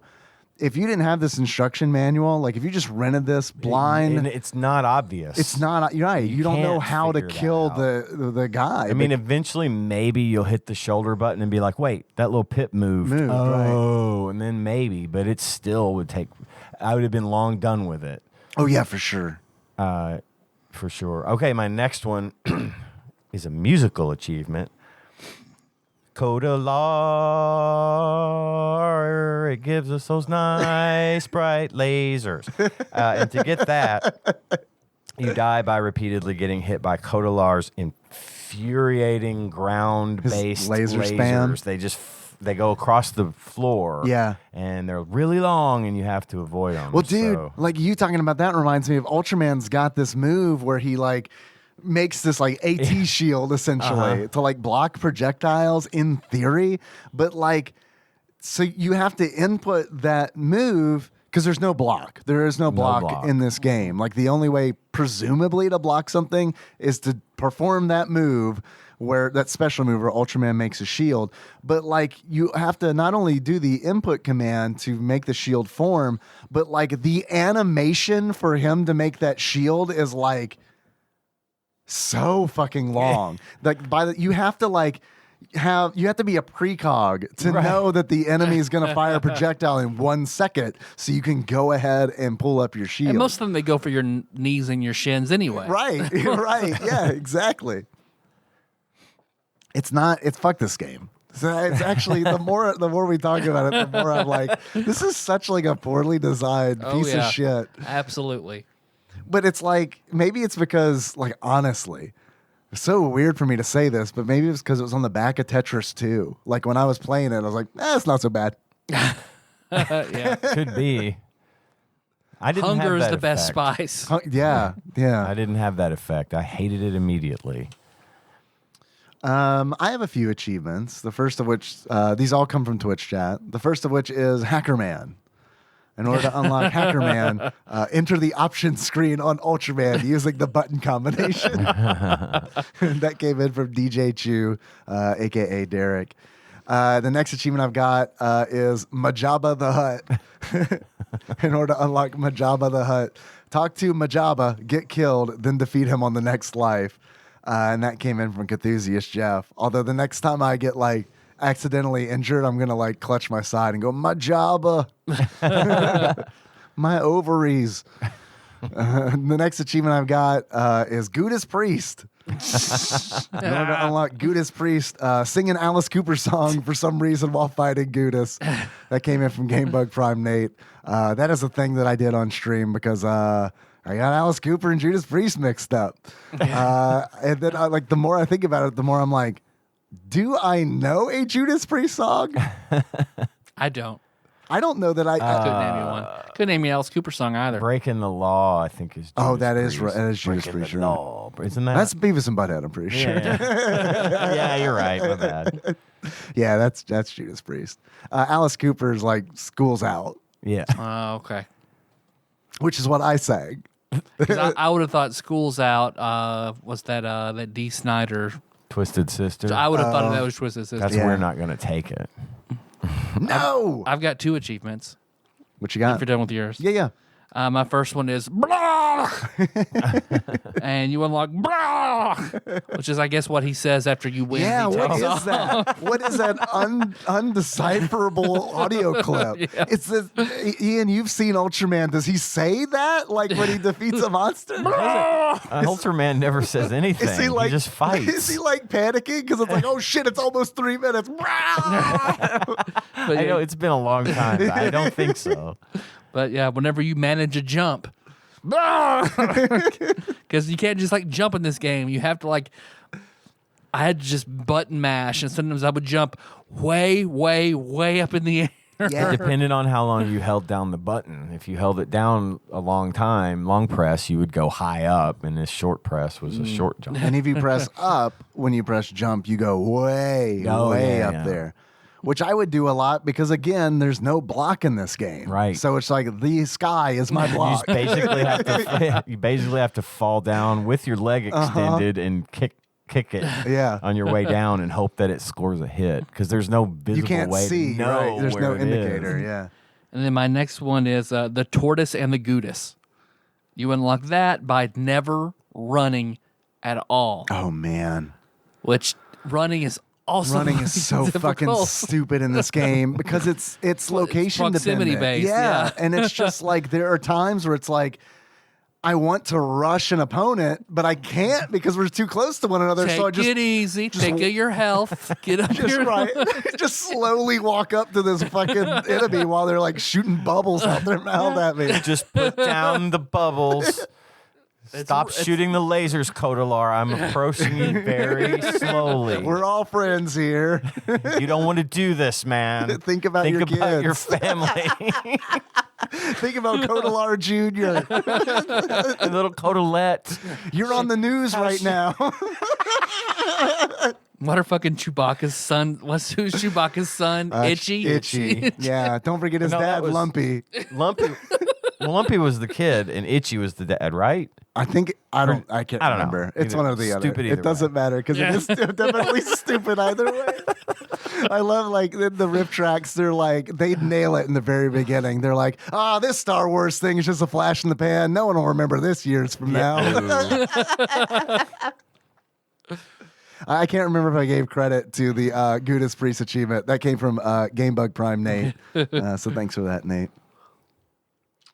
You guys want to guess how much this game is if you were to buy Ultraman on the SNES loose? How much you think it would be? Does having a bunch of copies of the game in a video store back in the day have anything to do with its rarity? Let me answer that question by referring to Flops. It was $10 for everybody from the start. Yeah, that's how much they released it for. So that's my guess, $10. Okay, all right. It's never changed in 30 years. I'll go a little higher, just because I think it was maybe uncommon. I'll go $13.95. Okay, $10 and $13.95 actual retail value of Ultraman towards the future for the Super Nintendo loose on average, according to PriceCharting.com, is $9.20. So Tyler, you only lost 80 It's cents. as stable on as this deal. gold in the fucking economy. We have an Ultraman base. We need to go to the Ultraman standard. Ultraman Bitcoin. To the moon. Also a very good game. Yeah, I couldn't finish it. Too sad. Oh man. Yeah. Also, that I felt punished for killing all the Nazis in that game too. So, so what's weird to me, and not weird, what's sad to me is when I looked at the graph on price charting, and I was like, how much was this game when we started this podcast? Because I collect Super Nintendo games now because of this show, and now I'm like, man, I don't know that I want to spend $9.20 on a shitty game. When we started this show, the game was 80 cents. Oh my God. 80 cents on average. Damn. Well, it's worth 80 cents. It's definitely worth to a collector. It's definitely worth 80 cents, yeah. And to be perfectly honest, if I saw a good condition copy of this in the store priced at $9.20, I'd go ahead and pick it up. Yeah. Just to get it picked up and on the shelf and never in the Super Nintendo. Does this game belong on TADPOG's Top 100? No. Does it belong on TADPOG's Bottom 100? It's got a place in there somewhere, I'm sure. You think so? Yeah. I mean, there probably are others that might kick it up a little bit. Like you said, Street Hockey and Jelly there's Boy. other games that suck more. But if not, it's going to fall into the bottom of that gray zone of where the other 500. The Phantom Zone. We're going to banish this It's the game to 98th Phantom Zone. worst game on the Super Nintendo. Like it's right there. You guys curious what Flopsy has to say about the game? I was sure. Say about the game. What do you think? What do you think Flopsy's star rating is for Ultraman? 2.5 stars. 2.5. 2 stars. According to Flopsy, aka the Ultimate Nintendo Should Guide be 1, but to the SNES Library 1991 through 1998 by Pat Contry, courtesy of Monster Mold Mike, they give it 1.5 stars. Oh, good. hey, okay. Yeah, 1.5 stars. Good for them. Yeah, for real. But I do feel like this game is like an easy one to shit on. I can't imagine anyone booting up this game and playing it for 5 minutes and going, man, this is actually pretty good. I don't Man, know. it's like I'm Ultraman. Yeah, maybe Yeah. it is like the ultimate test for like how big of an Ultraman fan you are. Like at conventions, are people like, I like Ultraman towards the future on the Super Nintendo, and all everyone else is like, ooh, wow, this is the fan. He is a fan. At old school wrestling out of Murray, because they have their own little wrestling federation. Thank you. I almost brought this man up. A guy I went to high school with, his wrestling name is the Ultraman. Wasn't it like Ultraman Trey or something like Yep, that? Ultraman. Yep, Ultraman and then his full name. It was right. And he's you've got people who are legitimately like, what's his, John Caesar, I remember out there. He was like, he had a wrestling Who is that? physique. He Oh, was that's just a guy. Yeah, just a guy That's not like a who famous wrestled. wrestler. Like he was. It sounds like a wrestler name, John Caesar? He looked like what you would expect to see in the WWF. I was super impressed with this dude. Yeah. I mean, he had zero charisma, whatever, but he looked That was his like a dump wrestler. stat. What are you gonna do? And then you've got Ultraman Trey, who is like he just stepped off the scenes of Freaks and Geeks and went to the wrestling rings. And I'm the Ultraman. It's fine. I'm 6'1" and 80 pounds. This is gonna work. I remember in college seeing the black and white photocopy flyers that he made and like posted around. Because I remember looking at it and being like, who the fuck is Ultraman Trey? The guy who considers himself, the guy who owns it and like thinks he's his own little Murray Vince McMahon, like he's a fucking asshole. He would Vince come McMurray. in. Vince McMurray, thank you. Whenever I was a server and a cook at Huddle House in college, like he would come in with like his little posse, and they would have all the hats in a name and pull out who's going to be the next champion and then write stories around it in Huddle House. Okay. Oh. I mean, that kind of sounds like fun. That's something. At least they had like Yeah. a bit of random. Like I don't know if Ultraman Trey was ever the champion, ever got his name pulled out of that hat, and they had to ride around. Maybe they didn't write his name on the little sheet. I mean, Sorry, you lose again. I'm pretty sure you're in there, Trey. I mean, I don't know the guy. Maybe he's nice, but like nothing against him. But I do remember seeing those flyers and being like, "What is this?" Did he lose a contest? He lost a bet. Lose a bet. And had to go. Is this like, is he on some kind of list and the government requires him to do this? So in lieu of introducing yourself to your neighbors as being a sex offender, you have to join the local backyard You wrestling. just knock on And people's be his doors. butler. Knock on people's doors, hand them that flyer, and leave. And then be like, well, I informed them. They've been informed. I remember Miller knew him pretty well. I don't know if he was in band with him or not, but I remember like Miller randomly going with us to a show, and whenever like they did Ultraman Trey, and he walks down, Miller's like, "God damn, is that fucking Trey? What the fuck is Trey doing over there?" Discovered his secret life. Man, that whole like government thing, like notifying your neighbors. I just like, man, I wish I had the thought to like back in college have like a rubber stamp made that just said "not a pedophile," and just like stamp it on every flyer. Oh man, that would be really good. And then if he gets mad, it's like, well, I said you're not a pedophile. I don't understand. You got to put definitely. Definitely not a pedophile. Definitely. I don't know what you've heard, but this man is not a pedophile.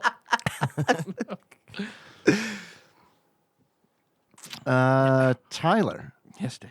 if you were to give this game a beard that sums up how you feel about it, what kind of beard would you give it? I would give it the beard of a thrown on the floor at the end of the series of Alf. From the Alf puppet, because apparently what? Apparently every Wait, what? what? He said he went back to Melmac. what? What are you talking about? Are you not familiar with the cartoon canon? Well, because apparently everybody on Alf fucking hated being on Alf. yeah. Like, to the extreme. They fucking loathed it. So the beard of It's not like you could tell. Alf, when you've thrown the puppet down on the ground, the goddamn show is fucking over. Tyler, Yes, Dave. if you were to give this game a pair of glasses, that sums up how you feel about it. What kind of glasses would you give it? The glasses of the dad on Alf, whenever he would, in frustration at Alf, take them off and be like, "Oh, Alf." Probably really easy acting for that man who Yeah. hated to be on the show. Yeah, had to all act opposite a fucking puppet that was way more popular and noble than any of them will ever be. Damn. I don't even know his name. I know him as Alf Dad. Yeah. Remember seeing him in a lot of shit, but yeah, Really? he's Alf's dad. Did he ever get the Because cat? was he in Batteries Not Included? I have no idea. I Or said Coc- or bastard during that Cocoon? Maybe movie. he's in Cocoon. My mom something. slapped me. That's all I remember. That's all I remember of that movie. I have a quiz. Yeah, let's take a quiz. 2 quizzes or how many quizzes? How many quizzes you want to take? I got one quiz. Okay. Unless there's a secret quiz. I don't know if we missed. If he sends another one on top of the one we missed, or he just No, do it. no, Okay, cool. no. I just got the one from last week that we didn't do because of a tornado. You want to break before we quiz? Yeah, you want to break? If you don't mind. Yeah, let's break.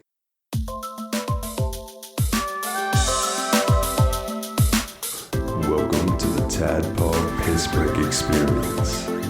The guys definitely have their dicks in their hands right now. Enjoy that thought, and we'll be right back. Guitar Man, out. We're back. Break over. This break brought to you by Bitch drinkers. AKA Druthers of Marion, Kentucky. I saw that. Thank you, Captain Gunner John Turley. Breaking news: Marion, Kentucky had a Druthers. I did not know I saw that. that Alright. text he sent. So now all we have to do is go back in time, and we can have our Druthers. If I remember, it wasn't very good. Yeah. I mean, I might have thought so at the time because I was a child. But Yeah. I don't think it was very Anything good. that's not a hot dog wrapped in white bread is Is a it's a treat. Any place that has Norman Rockwell paintings. That is true. Fancy. That is true. Fancy. There was probably a Druthers not far from that trailer park. What was your most dreaded childhood food that like you would have to eat that you got like regularly that you hated?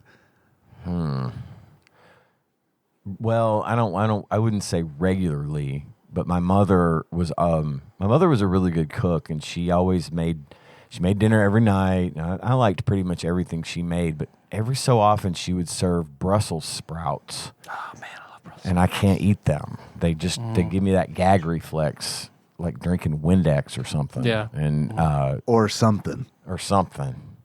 Come. I'm gonna isolate that. Nothing gets my gag reflex going like come. Yeah, I just want to isolate that, and that's our new theme song. Instead of "Moves" by Sycamore Drive, it's literally just Ian going, "Come." Come. So that was yeah, but I was pretty easy as a kid. I wasn't terribly picky. Oh, I was. Yeah, that was picky. I was forced to not be though. You know, it's like it was clean your plate or Yeah. else type of situation. And so when she served Brussels sprouts, I would always have to try to gag one down just to satisfy that requirement. But That was Black Eyed Peas for me. God, I love those. I like them okay now. You know, now that Fergie's in there, but it's like, but like as a Applebee app. It's, man, as a kid, it was as a kid though, man. Like Black Eyed Peas were always just like, fuck, no, because my dad was also like, not necessarily clean your plate, but like try it, and it's Eat like it. I hate this shit. What do you mean try it? I already know. I've tried it once. I didn't like it then. It was last week, Dad. My taste hasn't changed that much. And then they used to always do like my dad's superstitious, so like they would always do the New Year's. We do that too. thing We still where do it's- that every year. And like they still do. My parents do, and like I've been forced to do it as a child for so many years that it's just like I'm ordering a pizza. I never. Fuck this shit. I never knew about that tradition. The one that you speak of is, at least for us, is there's the three components of a New Year's dinner. The meal you eat on New Year's Day Right. is, for us, it's sausage, sauerkraut, and black-eyed peas. Yeah. oh. The sausage is for health, ironically. Mm-hmm. The black-eyed peas are for good luck. And the sauerkraut symbolizes money. See, for us, See, it was for us, cabbage. Cabbage Yeah. was money, and Cabbage was money. black-eyed peas were change. So cash and change. Oh, okay. Black eyed peas were luck for us, but then instead of sausage, we would have ham. But that was also for health. So I don't know. But yeah, we still do that every year because that's like one of my favorite fucking meals. I love that. If you love it, then great. Yeah, it works but out for me. Holy shit! As a kid, it was just like Yeah, because I I can don't see like that. cabbage, sauerkraut.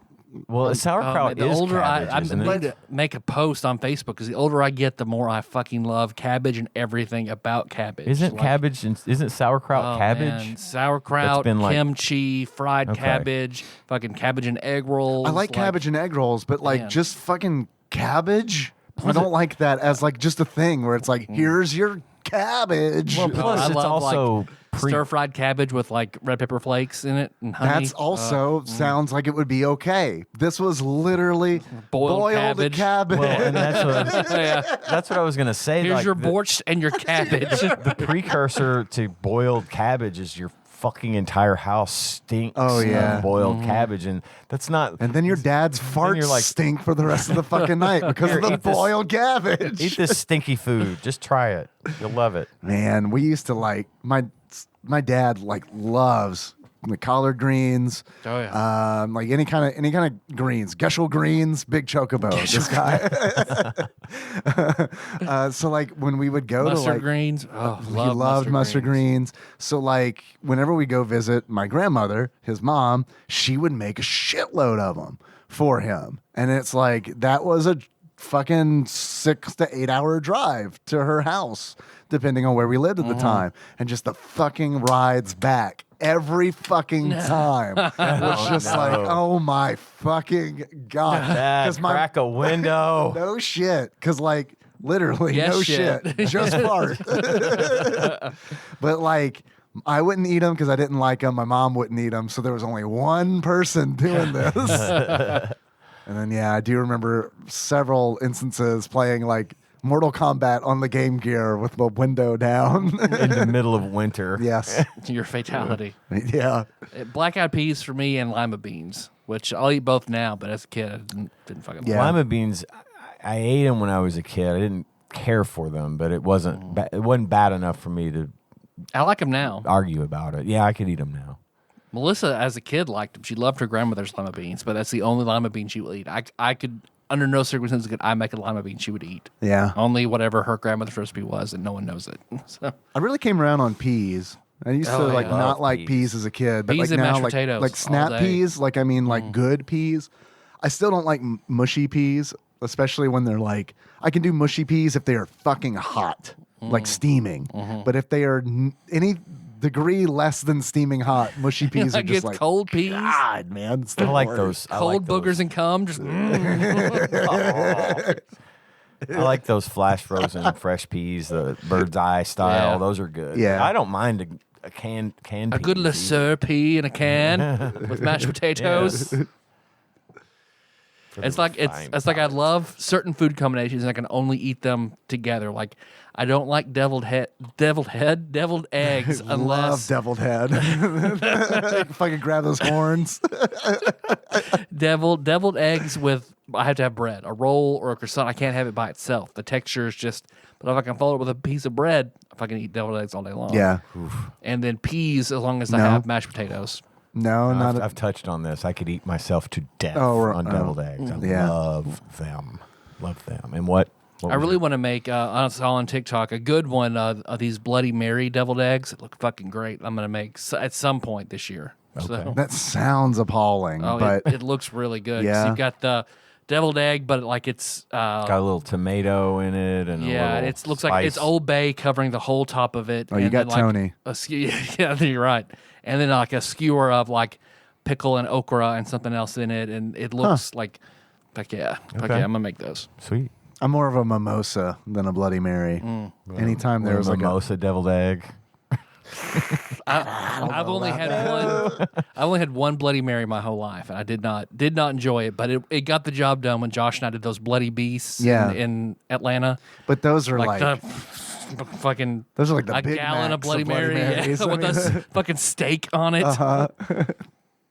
yeah, anytime there was like a brunch, because like when I was in Lexington, there were like a few brunches that I had to go to like for work. Yeah. And it was a weird work situation where it's like, this is a work function where we're just really going to drink. And it's like, okay, I'd rather stay at home and do that, but whatever. And I would always go for the mimosas instead of the Bloody Marys. You ever have a Jaeger lunch at your job there? No. Ready never to your did. new one. Yeah, that You one. guys will start a new office tradition. New tradition. Hi, I'm new here. I'd like to throw this out on the table. How about Jaeger lunch every Friday? Oh, every Friday.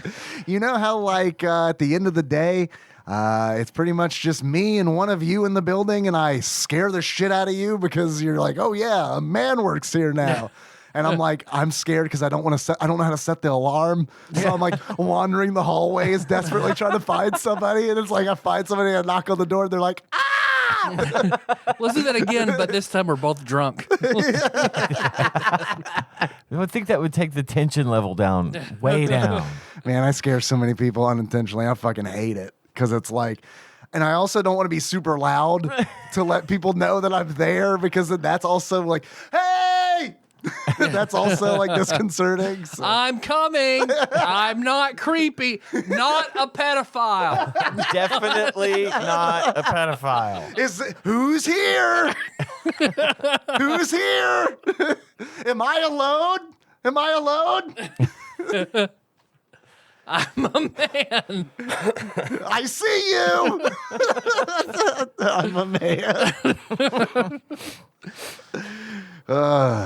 Let's take that quiz. All right, let's take the quiz. Do you remember, guys? Can we like just stop talking about Super Nintendo games on this podcast? Just take quizzes? Like, no, just do this.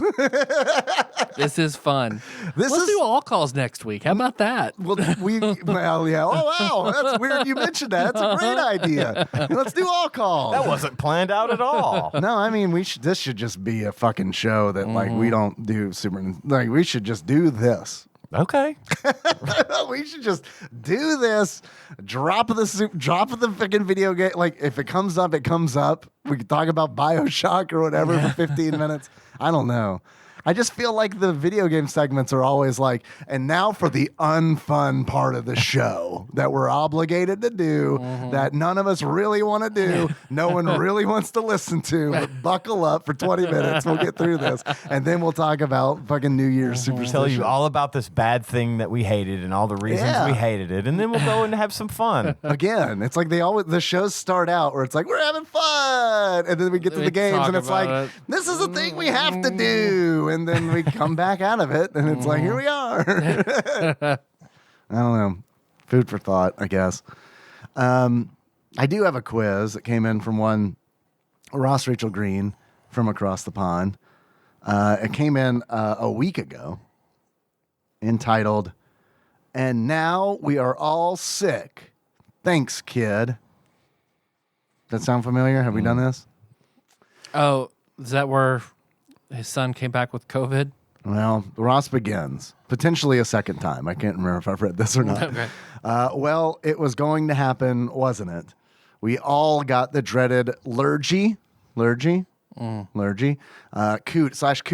from the smallest one in the house.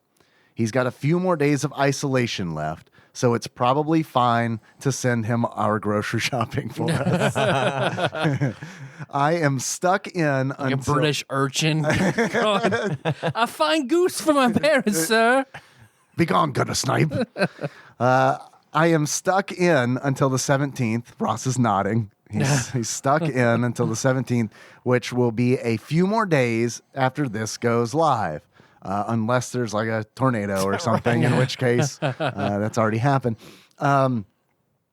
So at least I have the weekend before going back to work, though I'll be bored shitless by then.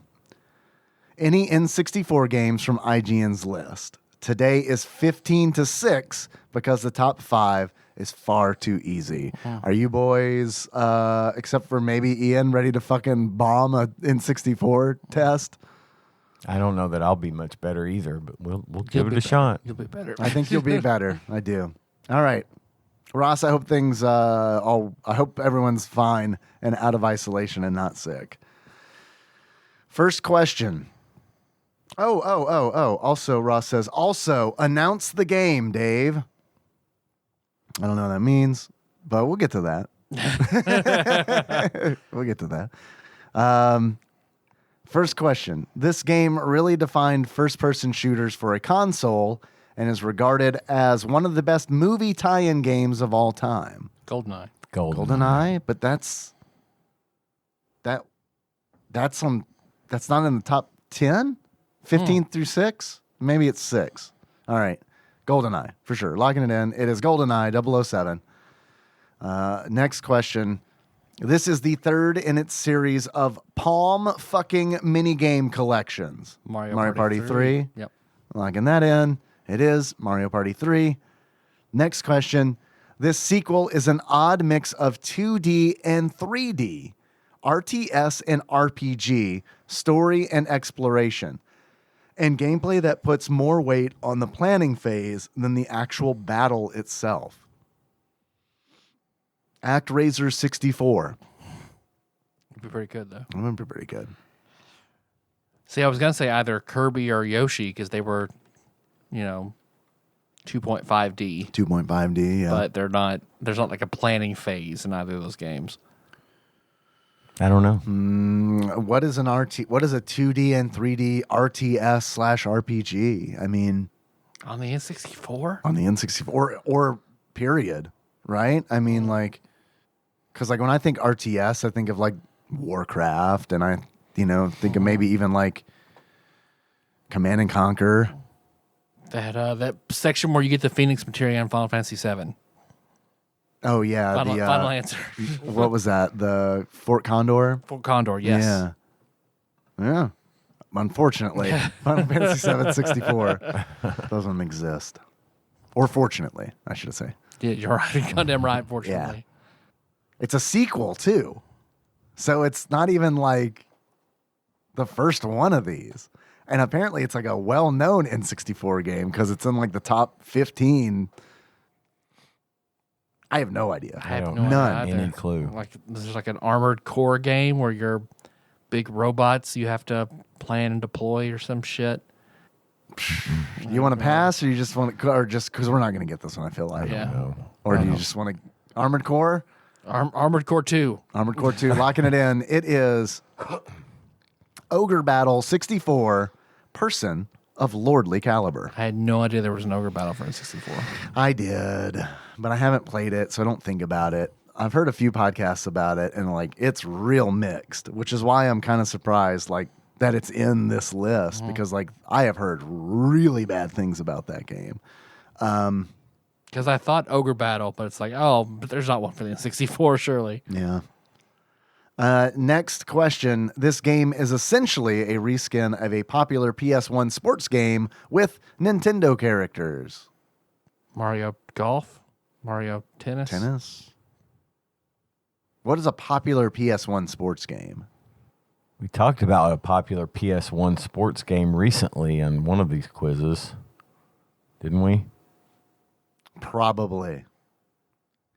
Super Mario Strikers? Strikers could be. I don't know. Was that was in 64? I don't even know. I don't know. That or, 'Cause that or GameCube. Yeah, I played it. Yeah, it was probably GameCube. Probably was. Fuck, guys. I don't know. I would say it would almost have to be like tennis. But it's a reskin. Oh. A reskin of a popular PS1 sports game. I mean, Mario Tennis is definitely an N64 game. I think it's either tennis or golf. And it would probably be up there in the higher numbers. Probably. Which one do you want to go with? I don't even know. Is there Mario Golf on 64? I don't know. Yeah, I played it on GameCube, so maybe tennis. I know tennis for sure exists on the Tennis. 64 because we did an episode on it. Yep, tennis then. Tennis, Mario Tennis, locking it in. It is fucking, I'm so sorry. Mario Golf. Oh. I didn't know this existed. Yeah. Do you know what the PS1 game was? Hot Shots Golf. I think it is because it's Everybody's Golf, which I think is like, isn't that like a rebrand of Hot Shots Golf or vice versa? Paul Korn knows. I don't know. He'll let us know. But yeah, Mario Golf. Had no idea that was an N64 game. Next question. This game is yet another reskin of the beloved Panel de Pon. It's Panel de Pon. I don't know that one. Probably a puzzle game, right? Probably. We've definitely mentioned it on the show, but I don't care enough to commit it to memory. So, what was there? Tetris 64? You got Tetris 3 on Did the that N64. exist? I don't know. Man, I don't know. Clacks. Sure.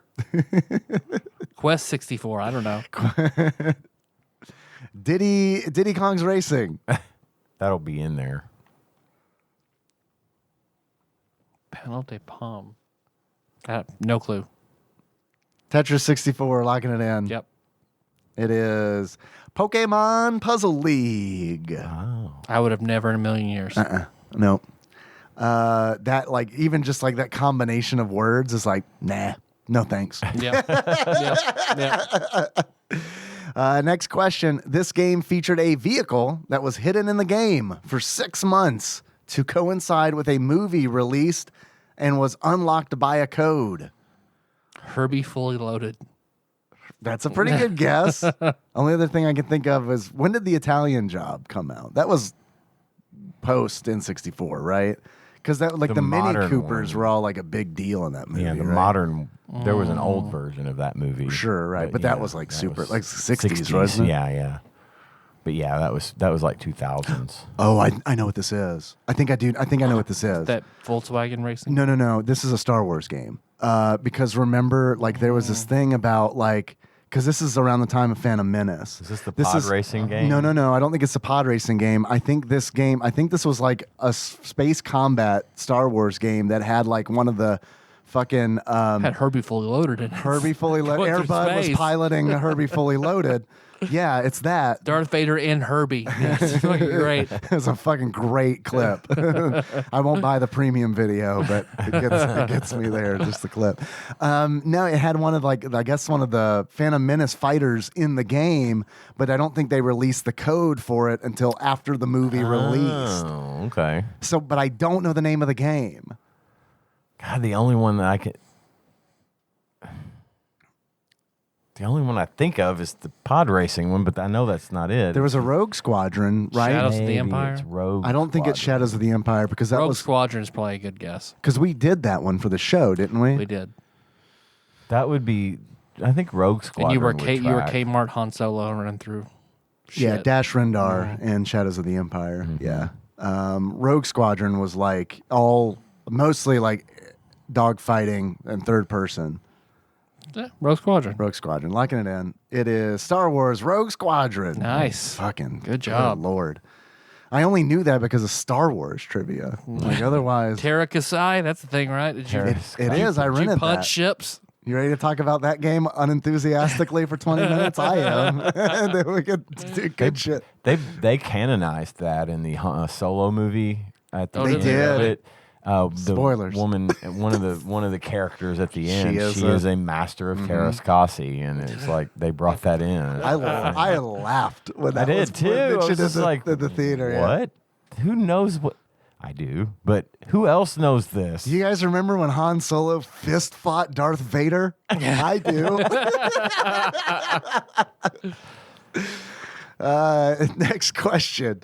I need to stream that game sometime because holy shit. I remember renting that and it was dumb fun. Yeah, Like, yeah. And I remember it getting like totally like destroyed by critics, but like, and I get it because it is ridiculous where it's like there's a battle, there's a fucking MMA ring where Darth Vader and Han Solo are fucking fighting each other. In a made-up martial art, Right. Yeah. But at the same time, it was like, this is fucking stupid and fun because it's like, I don't know. It's just kind of like weirdly. I mean, he was in Soul Calibur doing that shit too. So That's it's fine. right.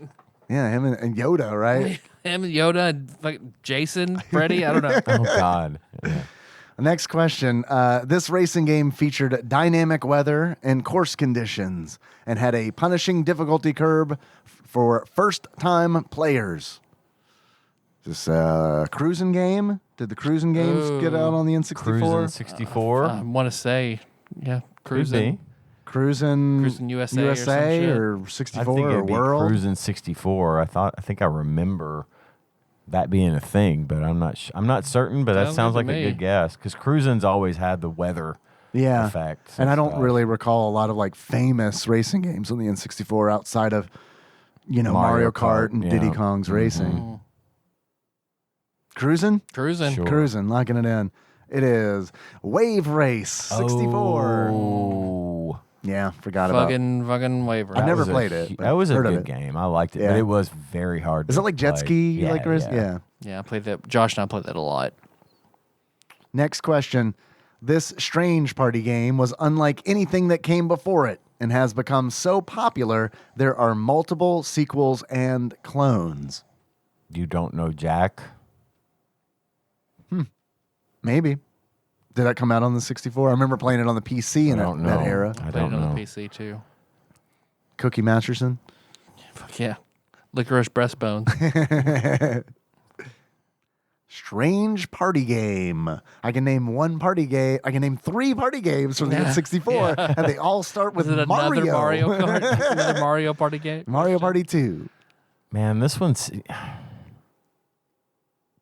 This has to be Mario Party 1. It has to be, right? That's what I would think. Yeah. It has to that's be. gotta be it. That's gotta The be strange party game was unlike anything that came before it It's a and has Mario become Party. so popular there are multiple sequels and clones. Yeah, has to be that's- Mario Party 1. Mario Party. Locking it in. You don't know Jack? Super Smash Brothers. God. Oh. Okay. God, for some reason, I Fair. thought that Fair. came out on GameCube first. No, that was Melee on the GameCube. Oh, okay. The N64 version, like the thing I remember the most about that, because I didn't play it until we did it for the show, was the commercial.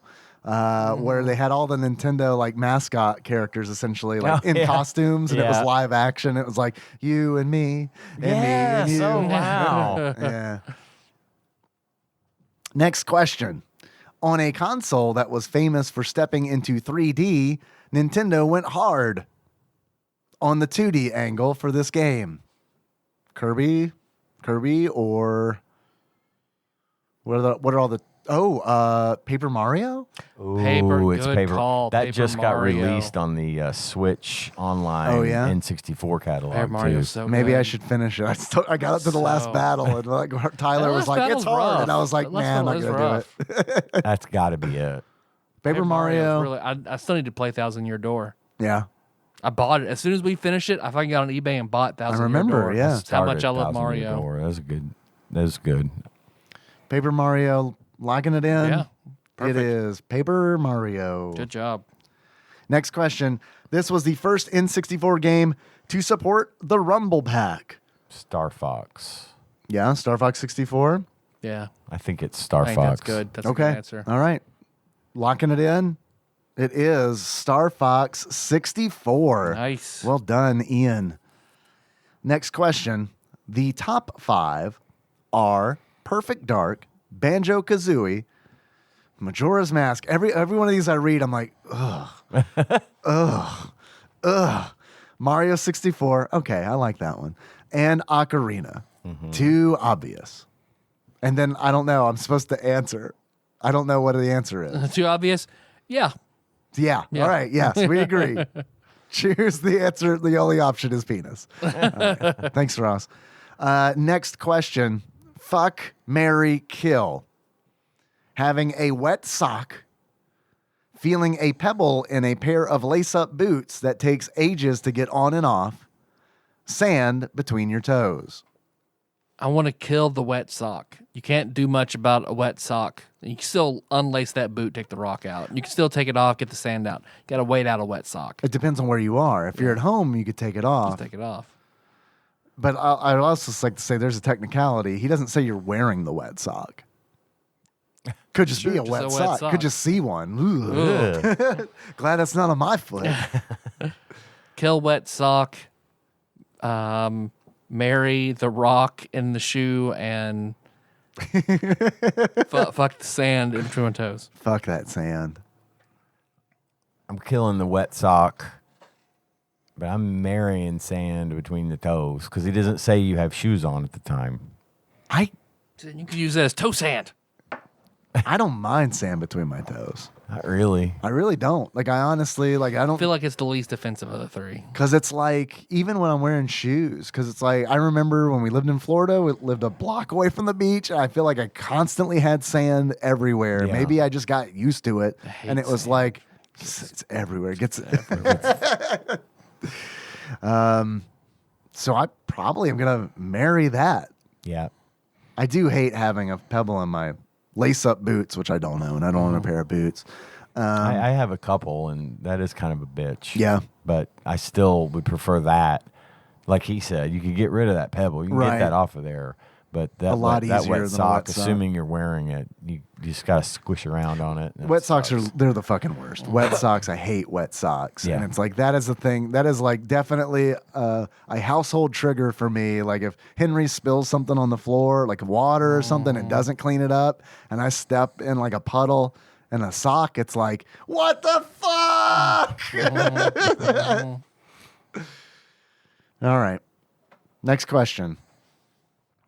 Fuck, marry, kill. The smell of fresh cut grass, the smell after a rainstorm on a hot day, the smell of fresh ground coffee. Ooh. Coffee, rain, and then Cut grass. Mm-hmm. So I'm gonna, marry coffee, fuck rain, and kill grass. I'm going to marry coffee, fuck the grass, and kill the rain. I like them all, but I like the smell of fresh cut grass more.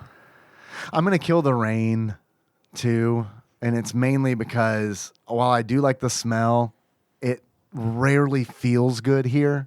Yeah, like it's the humid. Yeah, it's sticky. all, it's, yeah. You can't get past that enough to enjoy the Right. smell. And then there's also like, it's always like undercut by like the smell of dead earthworms too. Yeah, Like yeah. there's that element to it. So at least in that one, there's a little bit bad. So it's easy for me to kill it. But like coffee, I love the smell of like coffee more than I actually like the taste of coffee. Even as a kid, when I hated the taste of coffee, I still love the Oh smell. man, the smell is so good. It's like tobacco. Fresh Yeah. tobacco smells really, really good Yeah. when it's dry, but it stinks when it's burning.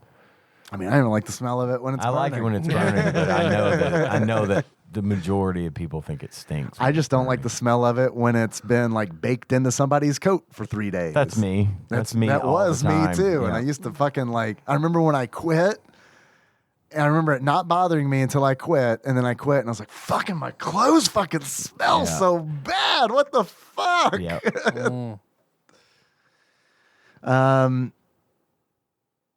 But I do like the smell of fresh cut grass, I just especially. I hate everything with lawns and grass so much. Sure. Fuck all of it. Fuck all of it all the time. when it's not my, I don't know, when I'm done with mine, it's always just like, Yeah. I'm glad. Look out over the work you've accomplished. Yeah. and, yeah. Even when it's someone else's, and I'm like, I didn't have to do that work. No, it smells good. That's why another reason I love winter so much is like Fucking yes. Fucking yes. Even like the fall. It's like one mow in the fall, and that's an early fall, and everything after that is just like, I will deal with this in the spring, and deal with it we will. Because that's when you're like, okay, twice a week. Fuck. Oh God, I know. I don't mind the mowing. I just don't like the oppressive heat that you have to deal with while you're mowing. I definitely mind the mowing too, but yeah, the heat does make it worse. So I will, I guess, fuck the smell of fresh ground coffee and marry the smell of fresh cut grass. Next question. Fuck, marry, kill. Being a hungry, being a thirsty, being tired. I'm always tired, Okay, fair. so I can marry that because I'm used to it. Okay. It's like an arranged marriage. I gotta fuck being. It's tough It because is I'm tough. always thirsty too, but Me too, I brother. can deal with it. I think I would rather be thirsty than hungry, so I'm gonna fuck thirsty and kill hungry. Okay. It's hard. Tyler, what do you think? see when I hear tired, I think sleepy. Okay. So that makes me want to marry that because it's a sensation I have to take drugs to feel. Right. Okay. So feeling sleepy sounds great. But next to that, I'm gonna fuck thirst because thirsty sucks. Hunger I can deal with. I'm not a hangry or grumpy hungry person. So That's a gift. That's a gift because I definitely get aggravated and hangry. Me too. For sure. Everyone in my family does, which always makes for like a great time because we're usually hungry at the same time. So I'm definitely gonna. It's tough though, man, because it's like if I don't have a drink, whether it be a soda or water, if I don't have a drink nearby, I get fucking like worried. My water bottle is almost empty, and You're having some I'm having some anxiety over it. I'm like trying not to drink it so that I have some available later. I feel that. And it's like I'm constantly thinking about where my next drink is coming. Like there's weirdly, like I revolve decisions around like when can I refill water, or when will I have access to some refreshment that I can buy. I never do not have a drink with me. If I go to pick up dinner, we don't normally buy drinks at restaurants for like whatever. I'll bring that with me. Make sure, like, I might get stuck in the Just Hamburgers drive-through for 30 minutes, and I'm gonna get thirsty. So chances that's are you coming with will. me. Yeah, get caught in there. I'm gonna kill being thirsty. Yeah, and then I probably should switch my answer actually. And then I guess I'll fuck being hungry, and I'll just be miserable. But like, yeah, being tired. Like being tired when you have shit that you have to do really sucks. But I feel like out of the three of those, it's probably the most manageable. Right. So I guess I'll marry that. That's it. Thank you, Ross. I have one. Just one marry, fuck, kill. Okay, great. But yes, thank you, Ross. This one I saw, and I think I already know my answer, obviously, but marry, fuck, kill, an 850 credit score, $2 million in cash, or $4,000 a week for life. That's wait. Read it again. Marry, fuck, kill, an 800, a perfect credit score, an 850, $2 million in cash. We're gonna say tax free. Let me get my calculator. And $4,000 a week for life. I gotta parse this, just to get like a scale. You know what I mean? Like, Yeah. okay, so like $4,000 a week. If we're saying even if before taxes come out, that's like $208,000 a year. Yeah. I'm gonna marry that. I am too. Yep, me too. That's a guarantee, no one can- right? You've got $2 million that you have to somehow. Everybody's gonna come asking for it. Everybody wants help. 4,000. Like, so all I got's 800 left this week, man. Sorry. But yeah, one's a finite resource and the other is replenished. Exactly. So like, You've got that constant, like the Publishers Clearinghouse thing is now a $7,000 a week for life prize, and you can hand that off to somebody else after you're dead. wow, that's amazing. That they fucking. Yeah. I'm surprised to hear that. But at the end of the day, it works out better for them because, as you say, it's $208,000 versus them handing you a check for $20 million or whatever it is. Right. You know? But I don't care. I don't need to have $2 million in cash in my hand that I could fucking do stupid shit with, and then it's all gone. Right, exactly. Which is what would happen. I would for me, rather for sure. that be the weekly thing. Is like I know, I just know You can plan I've got around that. and I could You can budget around that. easily. I mean, my Yeah. life would improve so much for $4,000 a Absolutely. week. Are you kidding me? Absolutely. It would be amazing to know that every week I got a $4,000 coming to me. I don't care. I know it's coming. Now, let me ask you this. This might actually affect my answer. Do you have to work for that money, or is it just money that I think shows it's just up? money that shows up. Okay. Because if it was like, I can either work for that amount per week or I could take the big lump sum, then I might change my answer to I'll take the big lump sum and just enjoy a few years of my life There as you go. opposed to working myself Well, the and fucking down. you could even take part of that $2 million and put it into something that grows And invest then it, You could sure. probably stick with. You could probably get by. live off of that for if a you while. were smart with the money, you Yeah. could get by on that. I don't for trust a long myself. time. I read. I don't either. A very Me. long Reddit thread about if you win the lottery, here's what you should do. Yeah, because like it Most mostly people ruins just everybody's fucking lives. blow it, and So if you lose get it. if you get 300 million, what you do is go ahead, contact a lawyer, like a big lawyer, whoever the partner is. somewhere far away in a big city that you know no one, they know no one, no attachments. Find them, find the law firm, insist, nope, this partner, this is who I want, that's it. Someone who's knowledgeable and high up to manage your money and set up all these trusts. It's like never hand out cash to anybody. Yeah. Instead, carve out 20% of your fortune and then use it to get bonds, stocks, whatever, set that up, set up a trust that they can't touch, and then give that to people. Like, here, this is money that's going to make you money for the rest of your life. Here you go. It's yours to manage.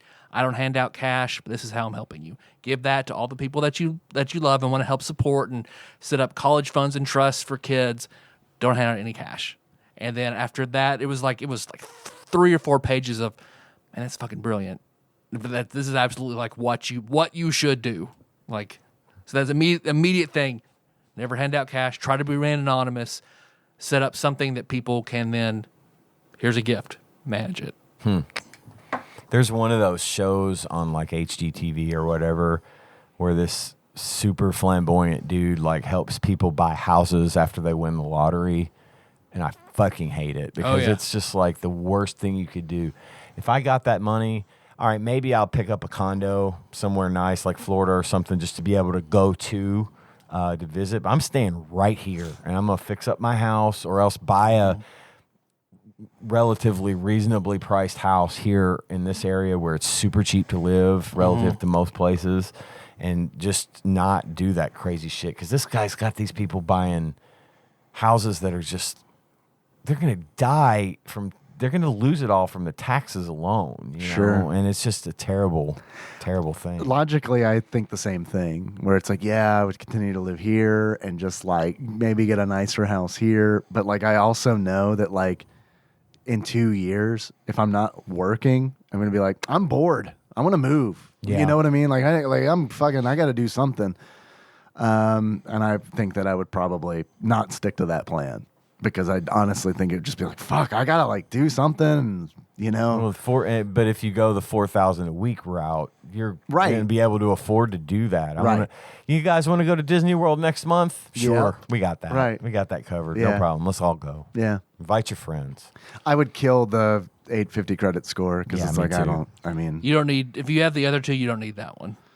Yeah. Yeah, and so that means we're all taking the 4,000 to marry, fucking the 2 million, and killing the 850 credit score.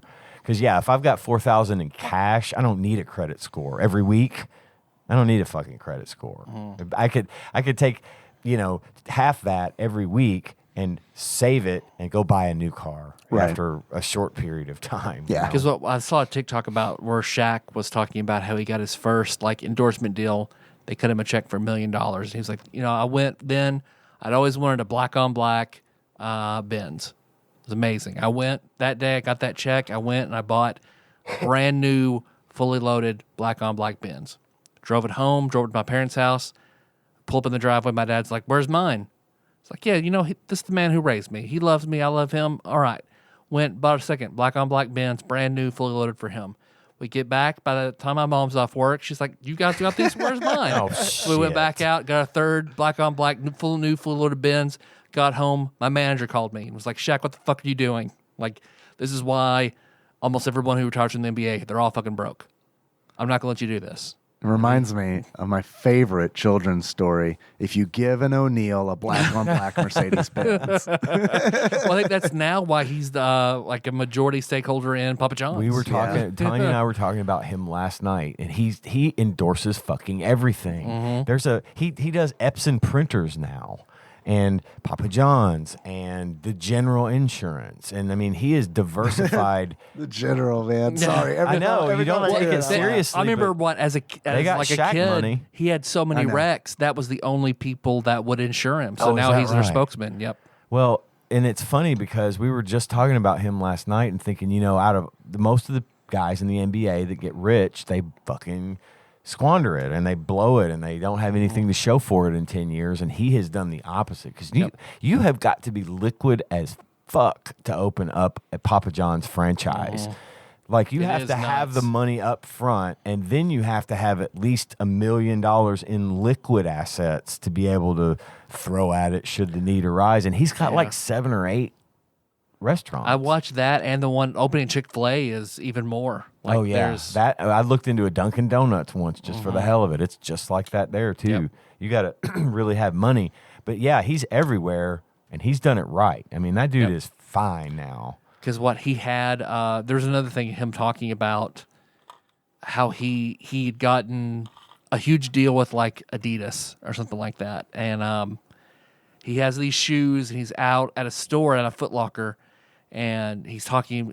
A woman comes up and is shopping for shoes, and he's like, "Hey, you like these?" She's like, "What are these yours?" And she got pissed off at him. She's like, "Why don't you put your face on an affordable shoe for all of us? You know, my son's gonna want that, and I can't afford that for him. Why would you do that?" And he was like, "That affected me. I went home and I gave the money back to Adidas and said, I'm out. And I started my own shoe line that I sell at Walmart." Yep. Henry's on a pair of Shaq shoes. That's awesome. And I didn't even know it was a thing until like he came home. I was like, "There are Shaq shoes?" I was excited. That's awesome, though. I mean, I like the way he thinks. That's just the kind of thing he wants to try to help. Yep. You know, I mean, I know that's not him giving money to everybody, but Right. That's not like true altruism, but I what mean, he it's chooses to endorse and how he consciousness, chooses yeah. to make decisions is based on good things and Sure. not just wealth and profit. Not just And greed, I think yeah. that's awesome. Yeah. I like that guy a lot. good image too. Yeah, it really is. In a time where that is few and far between. Mm-hmm. We got anything else? Do you want to know what we're going to play next time? I know next week we're going to do all calls, but Let's do it next week. okay. We might forget. We might forget. It's true. But yeah, with all the holiday shit going on, like we're way off our normal recording schedule because we all have conflicts until 2022. So I think trying to fit in another game is going to be not enjoyable. So let's make it an enjoyable experience. And we all talked about all calls. And I mean, like what I said, like We'll just what I sit said around, earlier, shoot the shit, do whatever.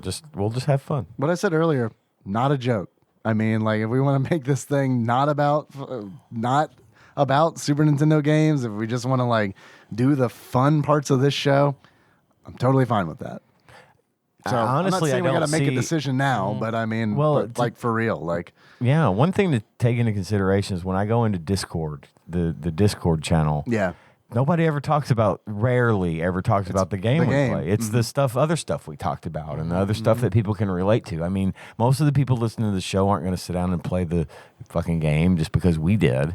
because But usually they're fucking awful. but then again, there's a part of the audience that might prefer that, you know? There So I probably don't know. is. I think honestly, I think it comes down to what's more fun for us and what we actually want to do for this podcast. Yeah. Like, I mean, like if we want this, we just got to talk about it. Well, a lot of let's do it. streamers that start off playing games, PewDiePie, Markiplier, they got their following playing games, and eventually they get away from it because when it's a job, it starts to suck. And like finding a way to enjoy it and producing content that's going to keep you engaged is more important. So Yeah. the gaming becomes less and less and less. yeah. Well, and it's also like, and I mean, like on one hand, it's like very funny to like even mention them because obviously they're wildly successful. But I mean, the other hand is like, is truly like, is this podcast like ever going to get like bigger just because we're playing Super Nintendo games? Right. You know what I mean? Like, I think the answer to that is probably not. Yep. No, I think, and the podcasting, the game podcast market is saturated with people playing Super Nintendo games. So you're not wrong. I don't know that that's necessary. For the people that are still here, that are still with us, that we've sort of formed this community around, you know, maybe it isn't that important. I'm just throwing it out there. Let's like talk I about said, it. I don't want like, not like looking for like final answers yeah, or anything right now. But I mean, it is kind of one of those things where it's like, I don't know. We'll talk about it. Sure. It's probably enough on mic talk about it, I guess. Sure. Something for the Discord to pick up and discuss that we can then like, well, somebody about that over there. Okay, yeah. What? Did you sing Black Betty? Man, you can get on your Discord over here, man. See what everybody talk about that. Bam, balam. podcast. That's it. I don't have anything else. Yep. Thanks to our executive producers. These are people who donate on patreon.com at $20 or more a month. thank you guys. It's really awesome that you do that. We do obviously really appreciate it, and would like to give you a little bit of a shout out. This episode was executive produced by the following people: Princess Consuela, Banana Hammock, Flava Trick, Taryn Landon, God Emperor Alex Pena, Cousin David Galino, Plinko Nick Price, Temporal Eternal Savior Cubicle Monkey, Steve Dixon, Cthusiast Jeff Miners, Clambro Cody Phillips, Bantha Master, Executive Producer Dig Dougie, Gamebug Prime Nathan Eaton, Time Lord Josh Edwards, Matt Gentile, aka Gentle G, congratulations on your marriage, Sick Jake, we're sorry you fell for the marketing, Magical Sleeper, aka Big Dick Pie Baker Chris Vaughn, Usurper Grim, Pinball Archmage, Chris Edler, I'm sorry you couldn't be on this episode, Platinum member Brett Miller, Sandwich Pope Phil Hawkins, Nate from Utah, first time caller, Drinksmith Joey Webster, Master Cycle Baron Kevin Link, Barbecue Baron Andrew Rowland, and General Kenobi Massacre. Thanks, guys. Very much. Hell yeah. And we're on all the social media. Yeah. We're on all of it. Just do a search for Tadpog. If it says Tadpole, say, nope, I meant Tadpog. Yep. And if you're on Twitch, where Dave streams every week, you search for Tadpog. You need to make sure you throw that _ podcast under there, because there is some other Twitch I know. thing out there that has like 2 followers. That's just Tadpog in lowercase letters. That's not Dave. Has nothing to do with us. Our theme song is Moves by Sycamore Drive. You can find that on the show notes, like everything else. It's all in the show notes. How you guys want to close it out?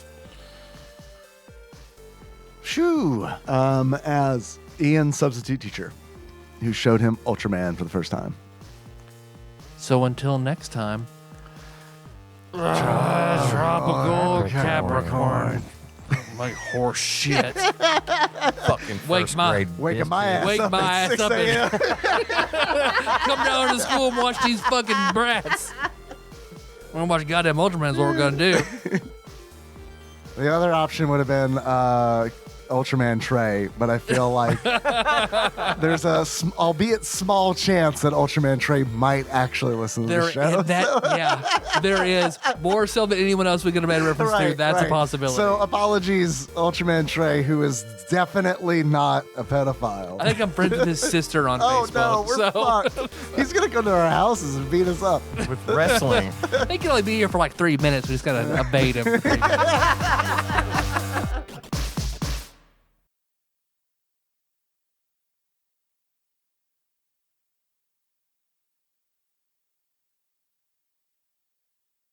So how mad was Nicole when we won that game last night by luck? Oh, I don't know. Was she? Oh yeah, I could tell immediately. Like, oh, she is fucking mad. What'd you do? We played Code Names. Okay. It's like a really fun, like 15-minute game for multiple people, where there's like someone who gives out clues and then like 2 guessers, and we had the 6 of us playing, and it got to where I gave a clue, they guessed 2 of them correctly, and we got a bonus guess, but didn't know what to do, and I only had 1 word out, and he and Melissa just happened to guess the right word to win us the game. Oh no. Oh, she was mad. It was like probably like a 1 in 8 chance kind of deal. I didn't realize that she was mad. I was pretty drunk though, so It's all good. yeah. No, it was Codenames is like that though, because Codenames always feels like Codenames is designed for everything to hinge on one guess or like one round. You know what I mean? Which is interesting design. It makes it like exciting, but also it puts me in a spot where it's like, well, why isn't there just 1 round? You know what I mean? Right. Just 1 round, and whoever wins that one wins the game. It's kind of like football, where if the regular game ends in a tie, they have to do a mini game. Which if you get a touchdown, you win. Right. And it's like, well, fuck, we've been here for 4 hours. Why don't we just do that? Just do that. Ad revenue. Yeah. Can't sell as much beer and snacks in a 15-minute quarter as you can in 3 hours. No, it's like that's what's kind of fucked up about football is literally like, what kind of timeout is this? A commercial timeout. Yeah, 20-second timeout. Really? This is it's an injury timeout. Yeah. Is this? Oh wow. Yeah. This is definitely like a capitalist society sport, isn't it? Absolutely. I mean, hell, people that don't like football watch the Super Bowl to see the new commercials, ads, right? So yeah. I mean, it's definitely commercial based. Yeah, it's wild to me though, because it's I love it though. I love football, professional football. Yeah. I love it in the same way that like a lot of people we know love wrestling. You know, right. it's just fun to watch, and if you understand the game, it's good. And if you don't, it's not. Yeah, you're right. I mean, for years I didn't understand it, and finally Tanya and I sat down and we're like, we're gonna figure this fucking game out because we wanted. It's like we wanted to watch football, but didn't know what was going on, and I'm like, you know what? Fuck, let's just try it. If we don't like it, we can't figure it out. We'll move on to something else. But we did, and now I understand it. I just have so many like bad childhood memories of like my dad watching football Right. and being like irate, where it's just like, nah, no, I don't want to fuck with this. That happens. That happens. I didn't have a lot of exposure to that sort of thing as a kid. My dad wasn't into sports much at all. He liked college basketball, and that's about it. But Well, that makes sense. yeah, A lot of people around here, yeah. I Which, told you my grandmother fucking bitches at me for never calling her. Yeah. But if I call her during the During the UK game. game, she won't fucking Yeah. talk to me. Man, one thing about the UK basketball is like, I was really into it when I lived in Lexington because it is just like, it's everywhere. just, It's a fever. it's just a thing. It really is. I was It's too. really just a thing. And then we moved, and it was like, we don't watch it anymore. We were there one year. We were there when I was going to UK. We were living in married housing, and it was, I can't remember. I want to say it was 93 maybe, or 92. Whatever year that they won the championship. Was that when the Wildcat had a penis tongue or not? I think it was after the post penis tongue. Lexington was just on fire. I mean, everybody came screaming out the front door, and it was a huge party. It was really cool. It was Yeah, oh, exciting. yeah, I loved absolutely. it. But I don't get into it No, anymore. they were setting Like, couches on fire when we lived there because they won. Yeah. I guess like the Final Four, Yeah, the tournament, the right? championship, And it was yeah. like, I mean, I remember like the news being like, if you don't need to go anywhere tonight, maybe stay home. don't. Because and it was just shot after shot of couches on fire. It's a fever pitch. It gets to a fever pitch in Lexington. It's hard to not be involved. It's little bit exciting. when you're in the town because they get busy up It's there. wild, It's man. crazy. You can't like have a conversation like without it coming up. Oh no, you can't. And it's like also wild to like just run into the players occasionally. Yeah, where it's just yeah. like, oh, this is fucking cool. I was in class with some of them. You Yeah. know, I mean, it's like, yeah, It's cool. It's neat. But yeah, if you, I don't know. Now that we don't live there anymore, we don't care at all. We don't At really either. all. We don't really either. My aunt, the one I told you, had the Bourbon and Buckeyes podcast. Yeah. She's obviously a big UK fan. Sure. She graduated from there. I want to say she was a cheerleader for them in her freshman year, I think. I can't remember, but yeah, she's a fanatic. Loves it. Have they gotten a lot of new listeners from? I don't know. I Tadpog bump. I haven't mentioned. I talked to her the other day and I forgot to ask, but I need to ask her if she got like just a sudden uptick in Did you notice listens. 3 more listens per month? That Yeah, was it was us. weird. We usually have like 12 listeners. We had like 15. It was crazy. Well, you look at that percentage wise, that's pretty good. It is a True. big percentage pretty bump, good. yeah.